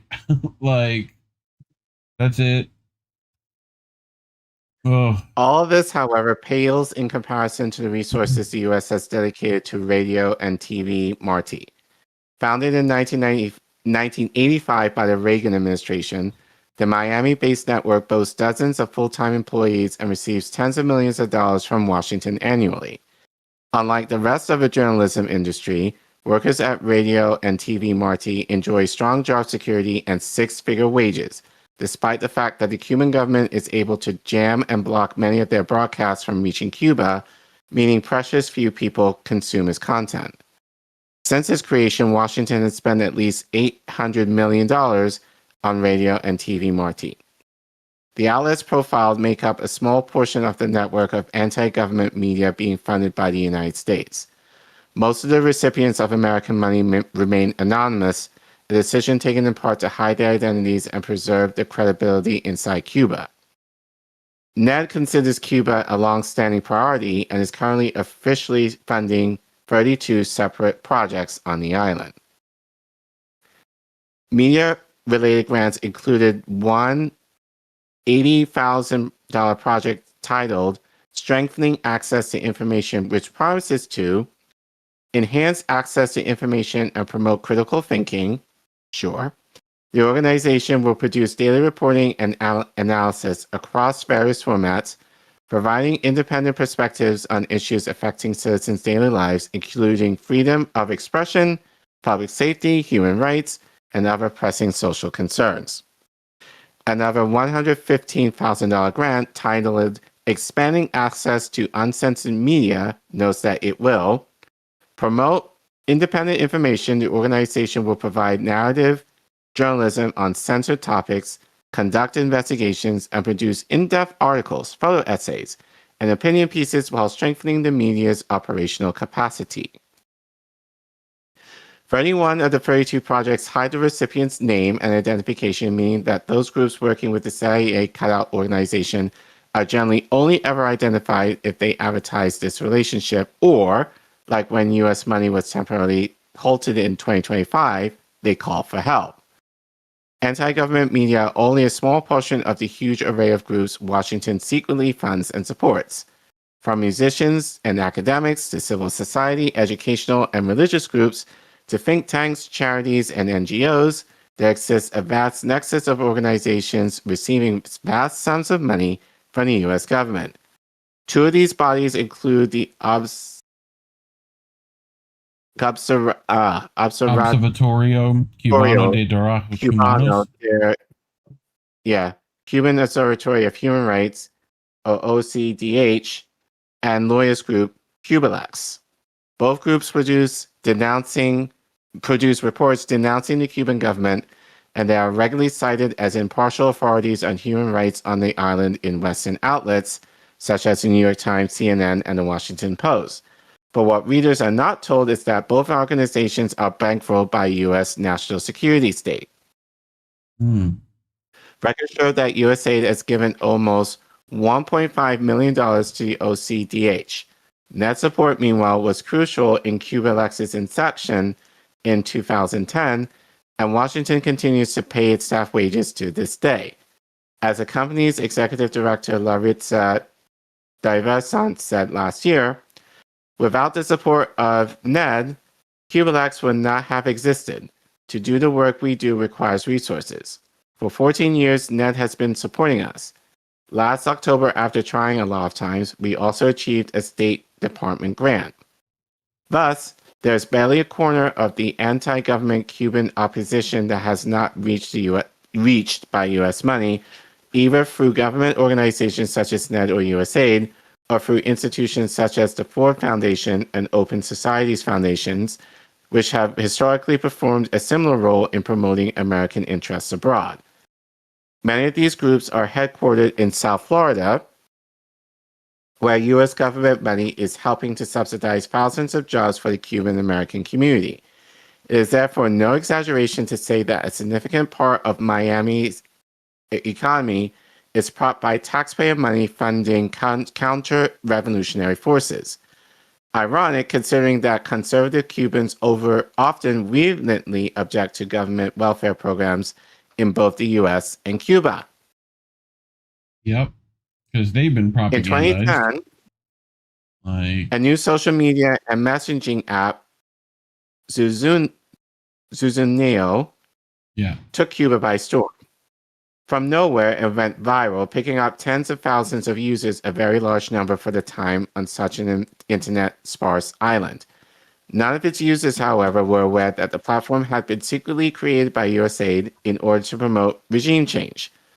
Their plan was to first provide an excellent service that would capture the market, then to slowly drip feed Cubans anti-government messaging, and finally to direct them to join smart mobs aimed at triggering a color revolution. Yep. In an effort to hide its ownership of the project, the U.S. government held a secret meeting with Twitter founder Jack Dorsey aimed at getting him to invest in the project. It is unclear to what extent, if any, Dorsey helped, as he has declined to speak on the matter. Zuzuneo was abruptly shut down in 2012, perhaps because the Office of Cuba Broadcasting, which oversees TV and radio Marti, had already created a new program called Pyramedium? Pyramedium? One of those. Pyramedium.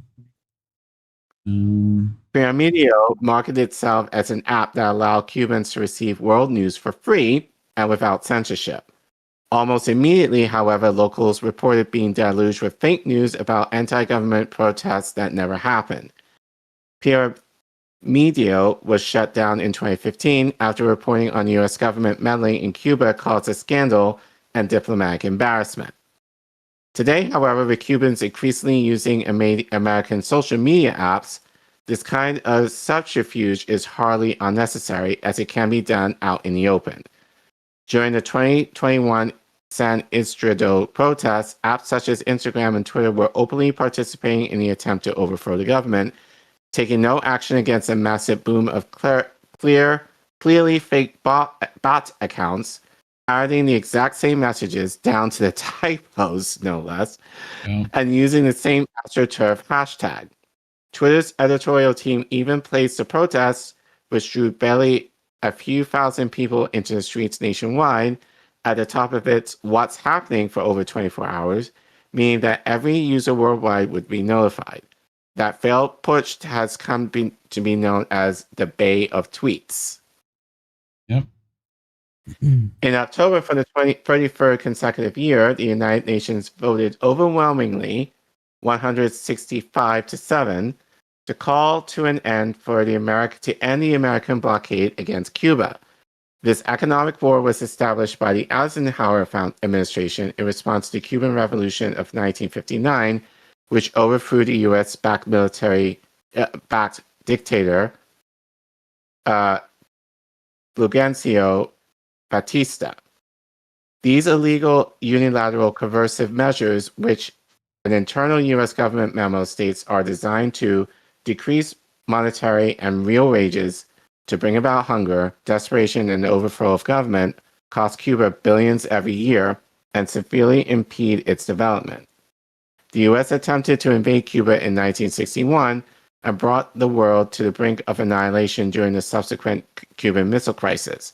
It reportedly attempted to kill its leader Fidel Castro hundreds of times and carried out waves of terror attacks against the country, including using biological weapons on the island. Successive administrations continued the economic war against Cuba, which was ramped up after the fall of the Soviet Union. But the Trump State Department, run by Cuban-American Marco Rubio, has taken it to a new level, declaring the island to be one of its top priorities. Trump himself has declared that Cuba is next on the list of countries being targeted for regime change. I want to try and do his accent. We may start Cuba after. Yes, please. Do you want to know some secrets to doing his accent? First of all, Sure. Mouth trumpeting, right? you gotta do the face shape, right? And that little thing he does, that thing, you gotta do that first. That helps you get into it a little bit. We may stop by Cuba after we're finished.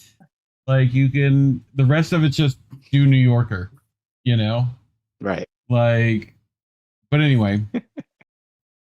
In response, Cuban President Miguel Diaz-Canel said his country was ready to repeal any U.S. invasion as it did during the Bay of Pigs, stating, "The moment is extremely challenging and calls upon us once again, as on April 16, 1961, to be ready to confront serious threats, including military aggression.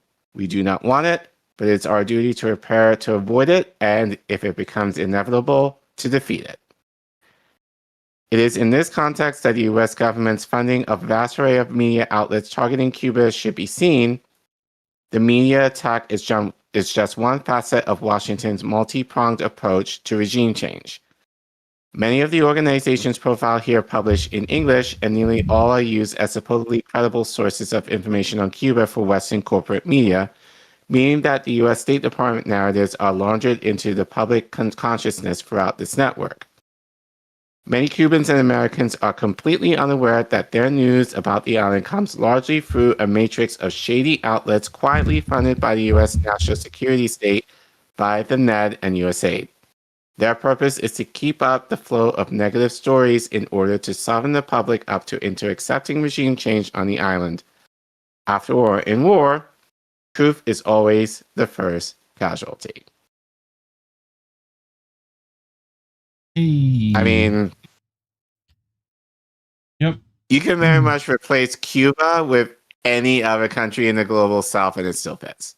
Yep. And in Latin America, that's happening right now too.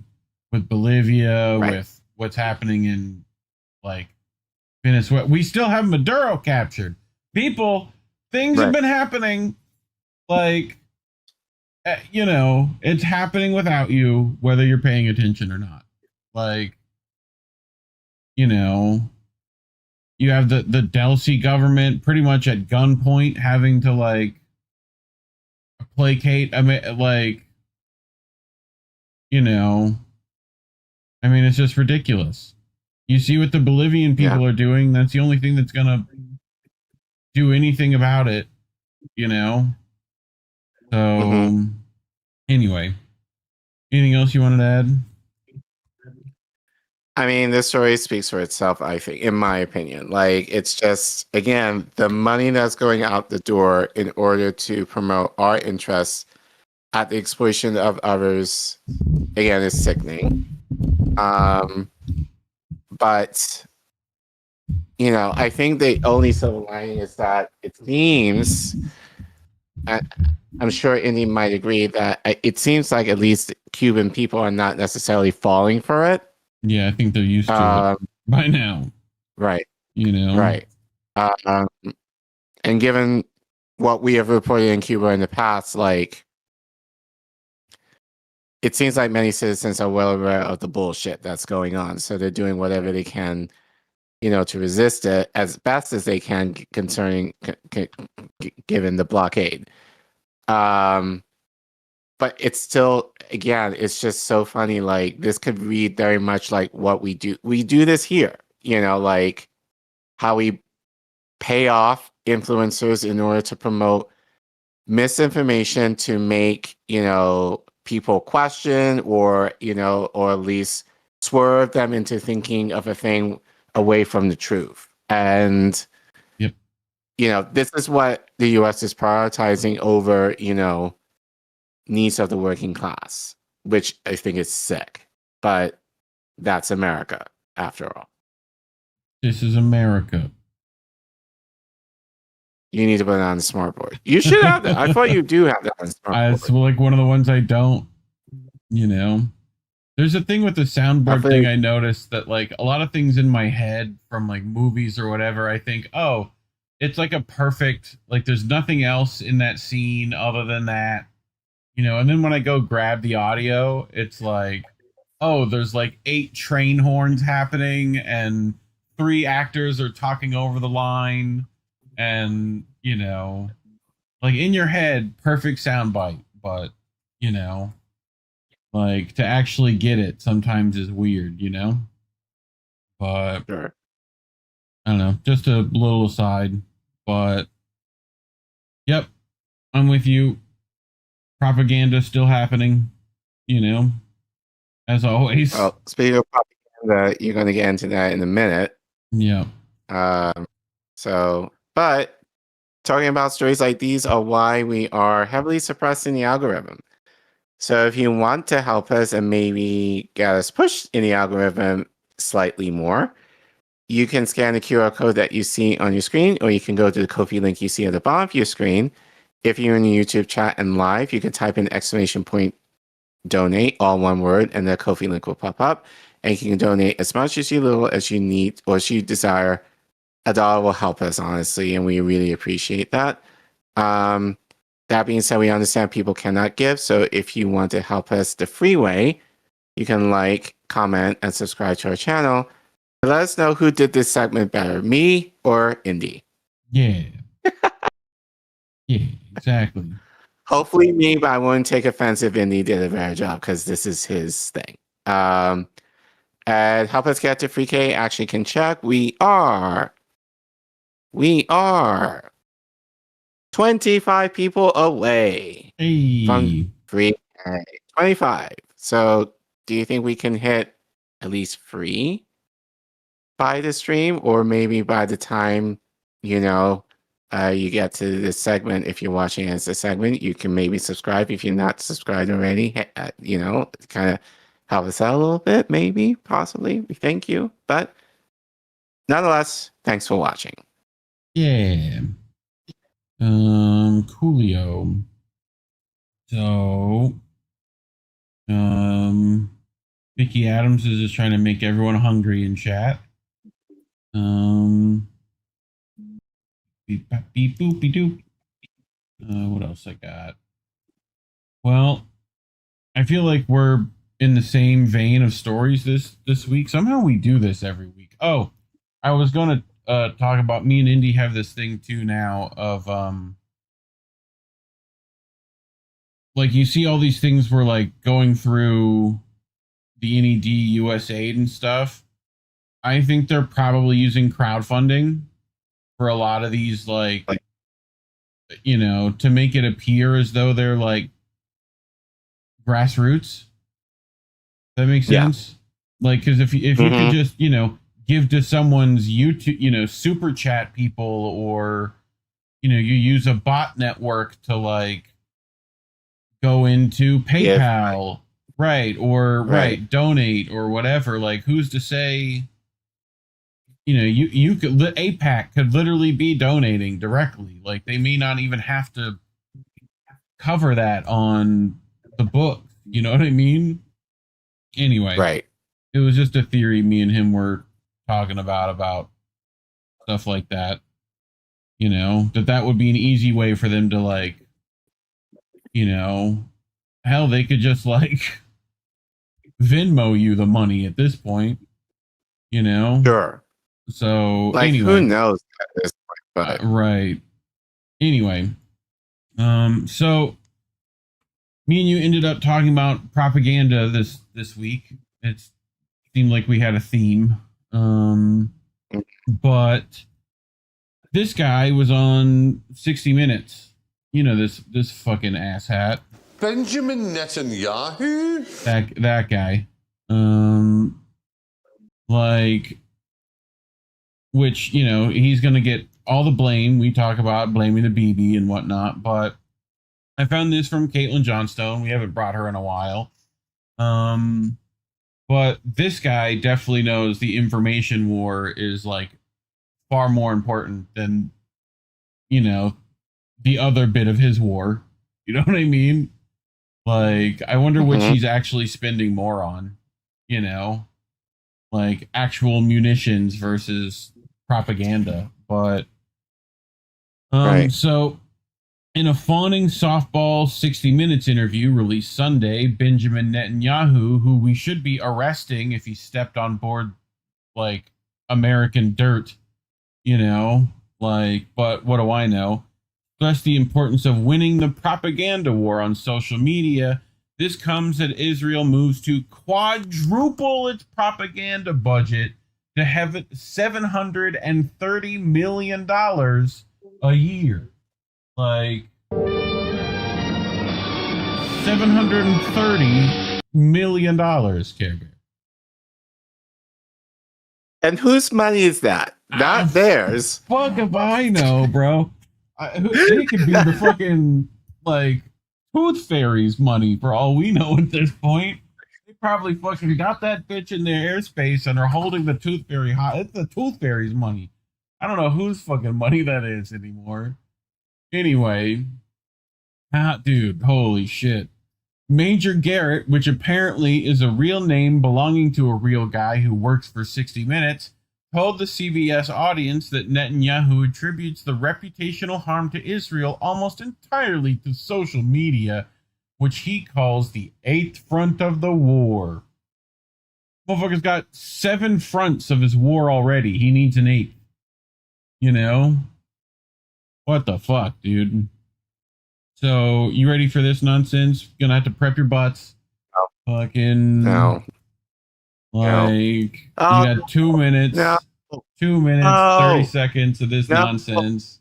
Well versed in American politics, the Prime Minister is keenly aware of declining support for Israel. According to a recent Pew survey, 60% of U.S. adults reported having an unfavorable view of Israel, up nearly 20 points in 4 years. One of the big reasons? The war in Gaza, where according to the Hamas-run Gaza Health Ministry, fuck you, first of all.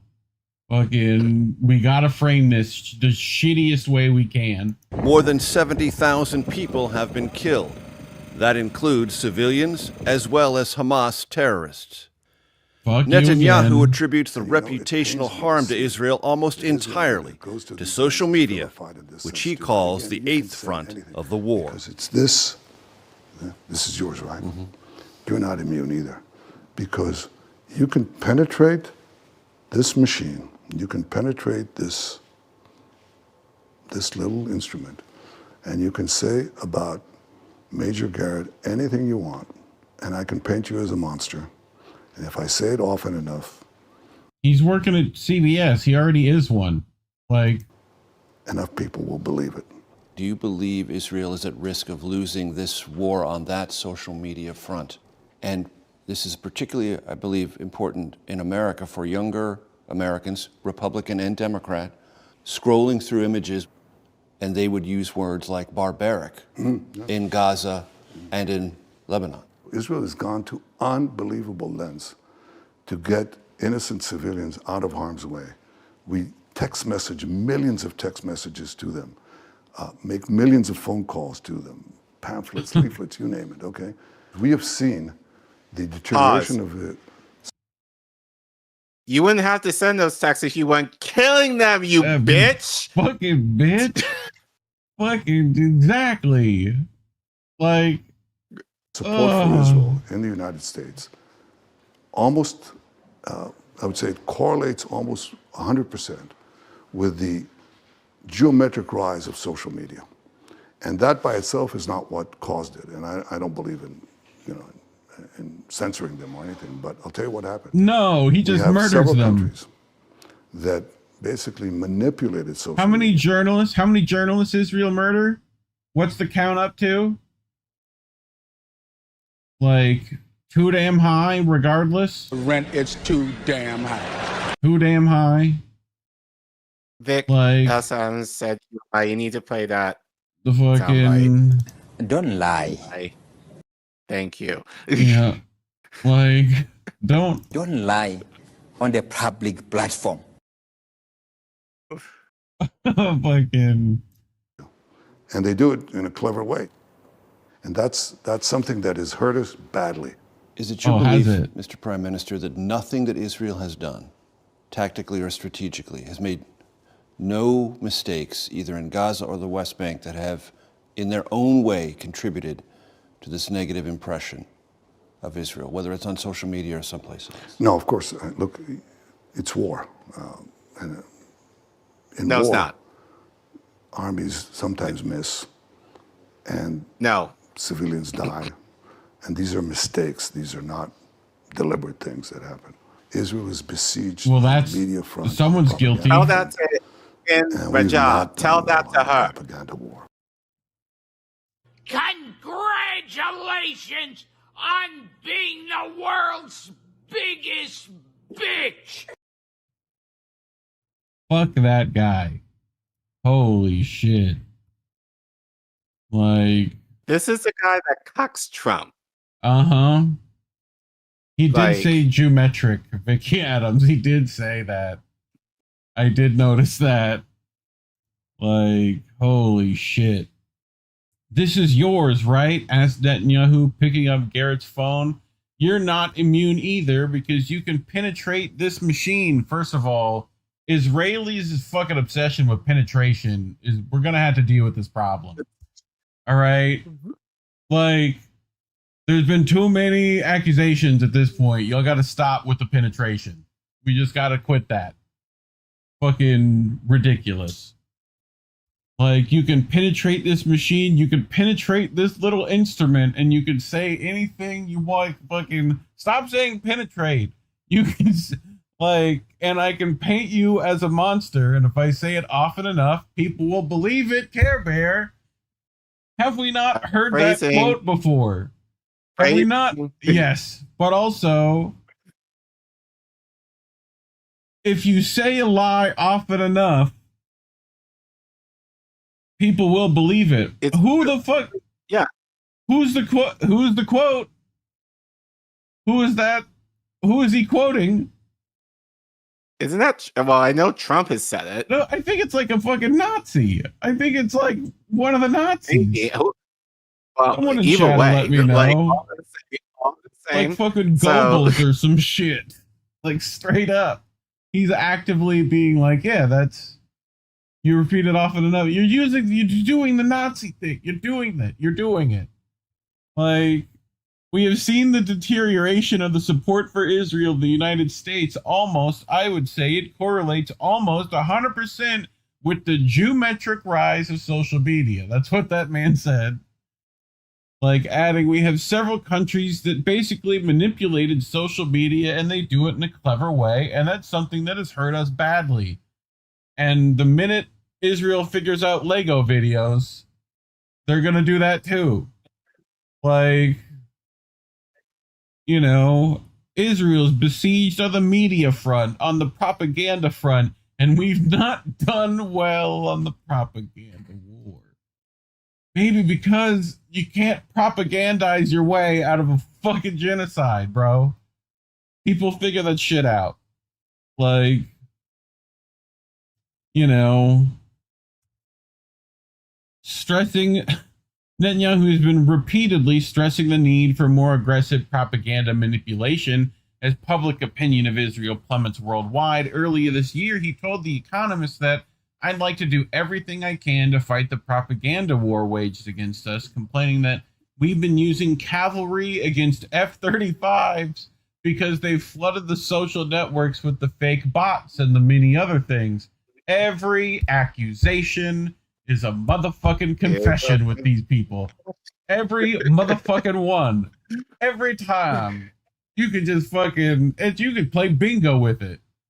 Like, if I made you drink every time Israel made a confession that was really a fucking, as an accusation, our livers would be fucked. Despite having the entire Western political media class bending over backwards or the other way to protect Israel's image, Netanyahu consistently frames his country's struggle for narrative control as a brave little David figure standing above the colossal Goliath of anti-Zionist social media users. God, they really rely on that David and Goliath story a lot, bro. They try so hard with that. Like, last year, the Israeli leader claimed that Israel was losing the propaganda war because there are vast forces against us, denouncing the algorithms of the social networks that are driving a lot of everything else. Maybe it's because it's what people engage with. And again, like, this whole thing is like accusation and confession and all that shit. But this shit. So something I would like to raise, which was actually my first published paper, was how you and the Likud party are cut from the same ideological cloth as Trump and the GOP in America. And so specifically with Charlie Kirk's assassination, who was a big mentor of mine, who's my first mentor in the space, evangelicals, from all my research, evangelicals are the reason that Israel has been supported in public sphere outside of just Jews. So with... I love the little things they let slip, you know? Like, oh, the evangelicals are a big part of your Israel support. You know, they just let little things, you know, slip through the cracks. Like assassination, and with the kind of trajectory that we see with like Candace Owens and Tucker Carlson, I guess I'm curious about what's another game plan if we lose evangelical support for the state of Israel. What's our backup plan to be strong, like outside of the diaspora? Christian influencers. Okay, you said we talked about the woke right, and you said I call it the woke Reich. That's a brilliant observation. The woke Reich, because these people. He was the one using Nazi quotes a second ago. Just wanted to make sure, right? Okay. No, they're not any different from the woke left. I mean, they're insane. They're the reason. But they're actually meeting on some of the things. And what we have to do is we have to secure that part of the base of our support in the United States. That is being challenged systematically. A lot of this is done with money. Money of NGOs, vast. Money of governments, vaster. Okay? We have to fight back. How do we fight back? Our influencers. I think you should also talk to them if you have a chance. To that community, they're very important. And secondly, we're going to have to use the tools of battle.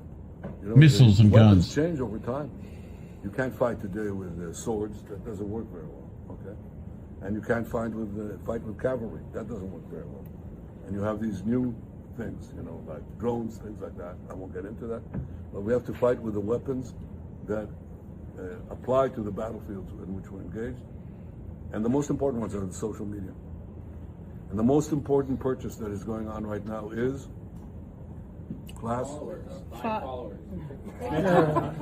TikTok. TikTok, number one. And I hope it goes through because it can be consequential. And the other one, what's the other one that's most important? X. X. Yeah. Exactly. Very good. And, so we have to talk to Elon. He's not an enemy. He's a friend. We should talk to him. Now, if we can get those two things, we get a lot. And I could go on other things, but that's not the point right now. We have to fight the fight, okay? To give direction to the Jewish people and give direction to our non-Jewish friends.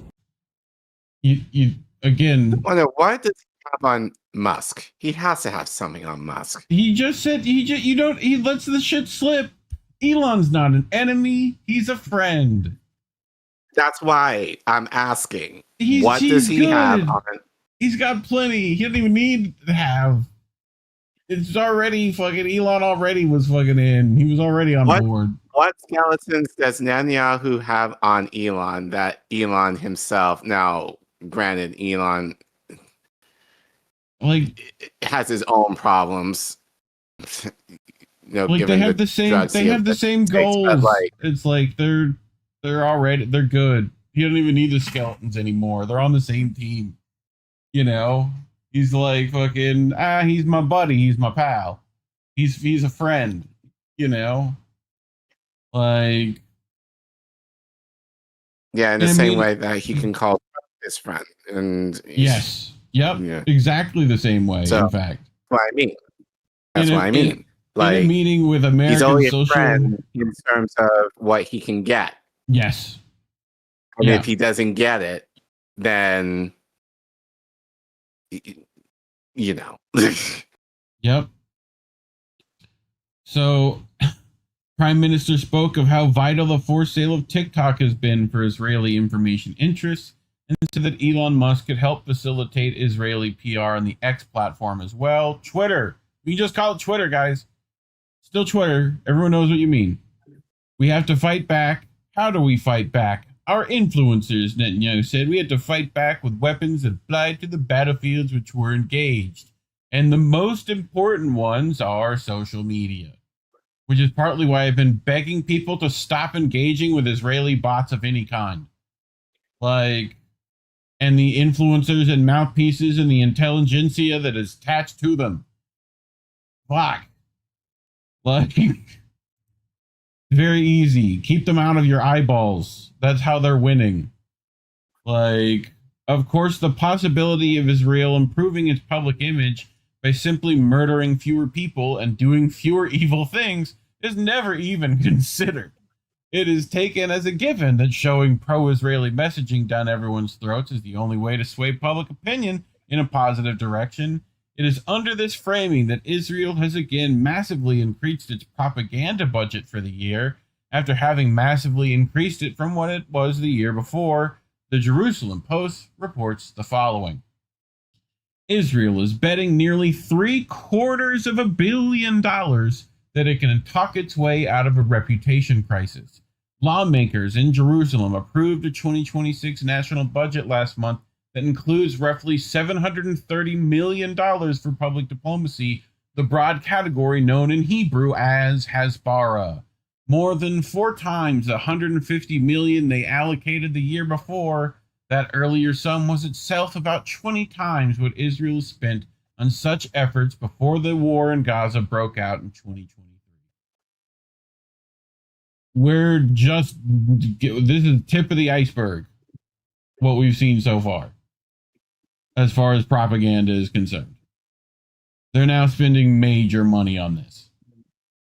So, I don't think people can conceptualize that number very well. You know what I mean?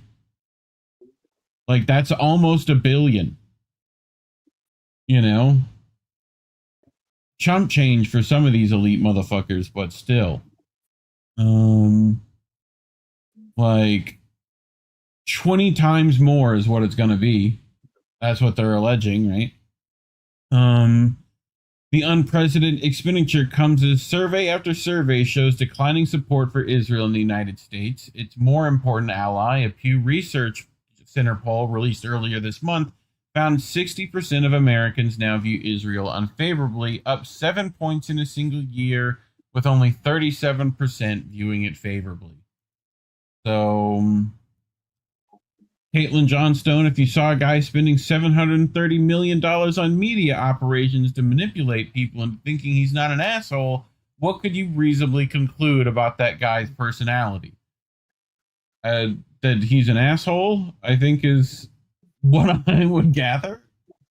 Right. So you're already seeing an insane amount of pro-Israel propaganda and running into aggressive Zionist trolls online.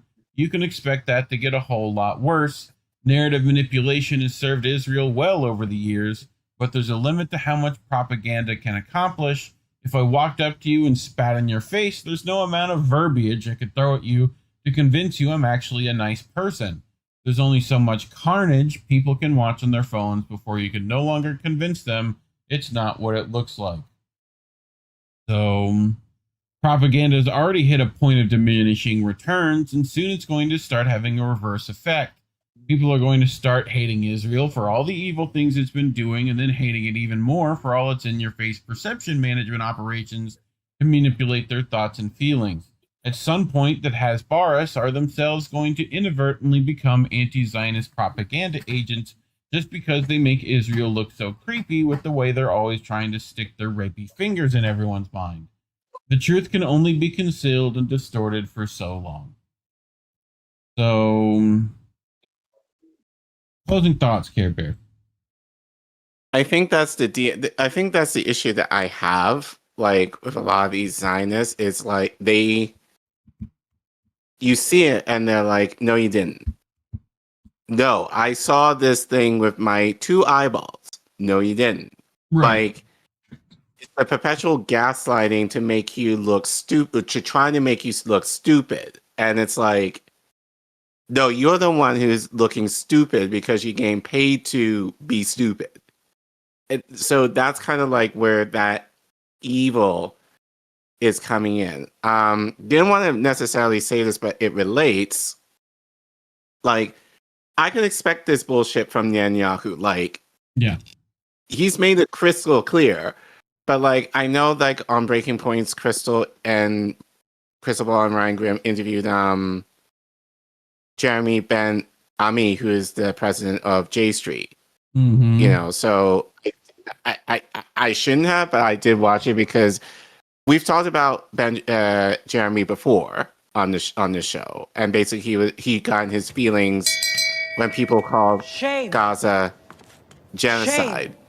So I was curious to see like what he was saying, but man, like he was my inspiration of why I played the MLK clip in part earlier tonight, because his take on Israel and like his protection of it was way worse in my mind, because he was trying to both sides the issue in terms of, oh, I get what the Palestinians are going through, but we're still going to take over your shit. Yep. Like, and how much so of that 730 million do you think he got paid, and Crystal and Kyle? Like, you know. Well, I mean, the idea that they did this interview, you knew. Like they do this quite frequently. It's mostly for the clicks and the views Checks and the out. attention. Checks went out, dog. So, checks just went out. That's what I'm saying. Checks done went out. They're in the mail. Like, right. You know, in both of our stories tonight, you know, it's like the money made it there. Expect the propaganda to show up. You know, a lot of pigeons are coming into roost. It's like, but again, we kind of say this on the show. Why are you promoting these people? Like for the discourse? Like, yeah, no, like, yep, they're evil. Like, why are you even attempting to collab? Like, again, 60 Minutes, CBS, they're done. Like, you know. But you, as allegedly an independent news show, you know, you're having this, you know, liberal, that in of itself is an oxymoron to me at this point. It's like saying like you're a liberal apartheid. You know, like it makes no sense to me whatsoever to call yourself a liberal Zionist. Like, because the idea of liberal is that you allegedly support human rights. Like, if you know what Israelis are allegedly, like, if you support human rights, then you should be against what Israel is doing. But somehow they get themselves in a pretzel to try and justify. They tried to make the separation of like, oh, it's just due to Bibi. Like, if he wasn't in power, things would be a lot better. No, bitch. Like, they just don't like, Israelis just don't like his corruption. They support full-heartedly what he's doing in Gaza. Overwhelmingly so. And considering that Bibi is considered a moderate, like, there are people in his cabinet that would do way worse than what he's ever done. Scary to think. But yeah, it's just sad that, and it's not just the influences too, it's just regular schmegular people who are trying to just, especially like given, you know, Kamala and the shit that they were going through just in the previous presidential election, that people are trying to justify, oh, we need to vote for Kamala, even though she didn't say anything, like she wasn't saying anything to stop the genocide, to stop sending the weapons. To me, that gaslighting is way worse to me, because it's like you're talking about a moral stance here. Like, if you would not allow that to happen in this country with our tax dollars. Again, allegedly. Why in the fuck would you allow that to happen in a foreign nation? Like, in our name, in terms of our money, to slaughter innocents. Like, but because the boogeyman being Trump would be worse off, we had to vote for, like, the diet version of that. Like, you can do this to me, joke it's forever. just, yeah, like, I'm sorry, I cannot bring myself to do that. I know people in our audience could not stand to do that either, but it's just like, but this is the kind of bullshit that we go through, like, on a moral, human level. Like, it's disgusting to me. Yep. Hail as old as time, dude. Continues to be insufferable. You know? Yeah. So, but talking about these stories instead of focusing on those idiots, or why YouTube keeps us shadow banned to hell. So if you would like to tell YouTube to not take 30% of your money, you can go to ko-fi.com/Indie News Network, scan that QR code on your screen. You know, that way they don't do that. Bad. Don't let them do that. And if you don't want to give us, you know, a little bit of monies, you would just like and subscribe. Maybe hit a share button or two. Maybe leave a comment or 4. I don't know. You know, help us to get to 3K. We're like, what, 25 away, you said? So, yeah, you know, that should be easy. We should have that by tomorrow. Anyway, thanks for watching. Woo! We did it. We did it. Now what? what? Showing the books. Now what do we do? I download the video, I edit them, I put it into stuff, I then put the other stuff in a Substack. I get a million shorts that I then have to schedule and title. Yeah, that's what we do, right? Chat, appreciate you being here. You know, luckily we didn't go 4 hours this evening or whatever. I think Indy's planning on some shows coming up. Do go check out his show last night if you didn't already. I think me and him are doing an uncensored boat Sunday, so that'll be fun. That'll be over on our Rumble. Links in the description. You can always go follow us on the Twitter at Ganini News over on the tweets. And maybe you'll see an update. Maybe you won't. I don't know if Twitter will let you see our stuff. Substack, also an option. We put weekly updates there as well. Links in the doobly-doo. What else? Be same bat time, same bat channel next week, right? So, sure. Julio. Well, that's our show, fam. Remember, labels are bad. Stay independent. Good night, fam. Have a good week, everyone.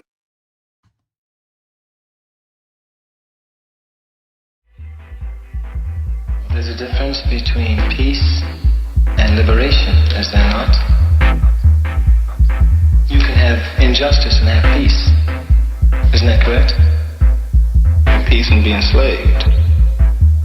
Yes. So peace isn't the answer. No. Liberation is the answer.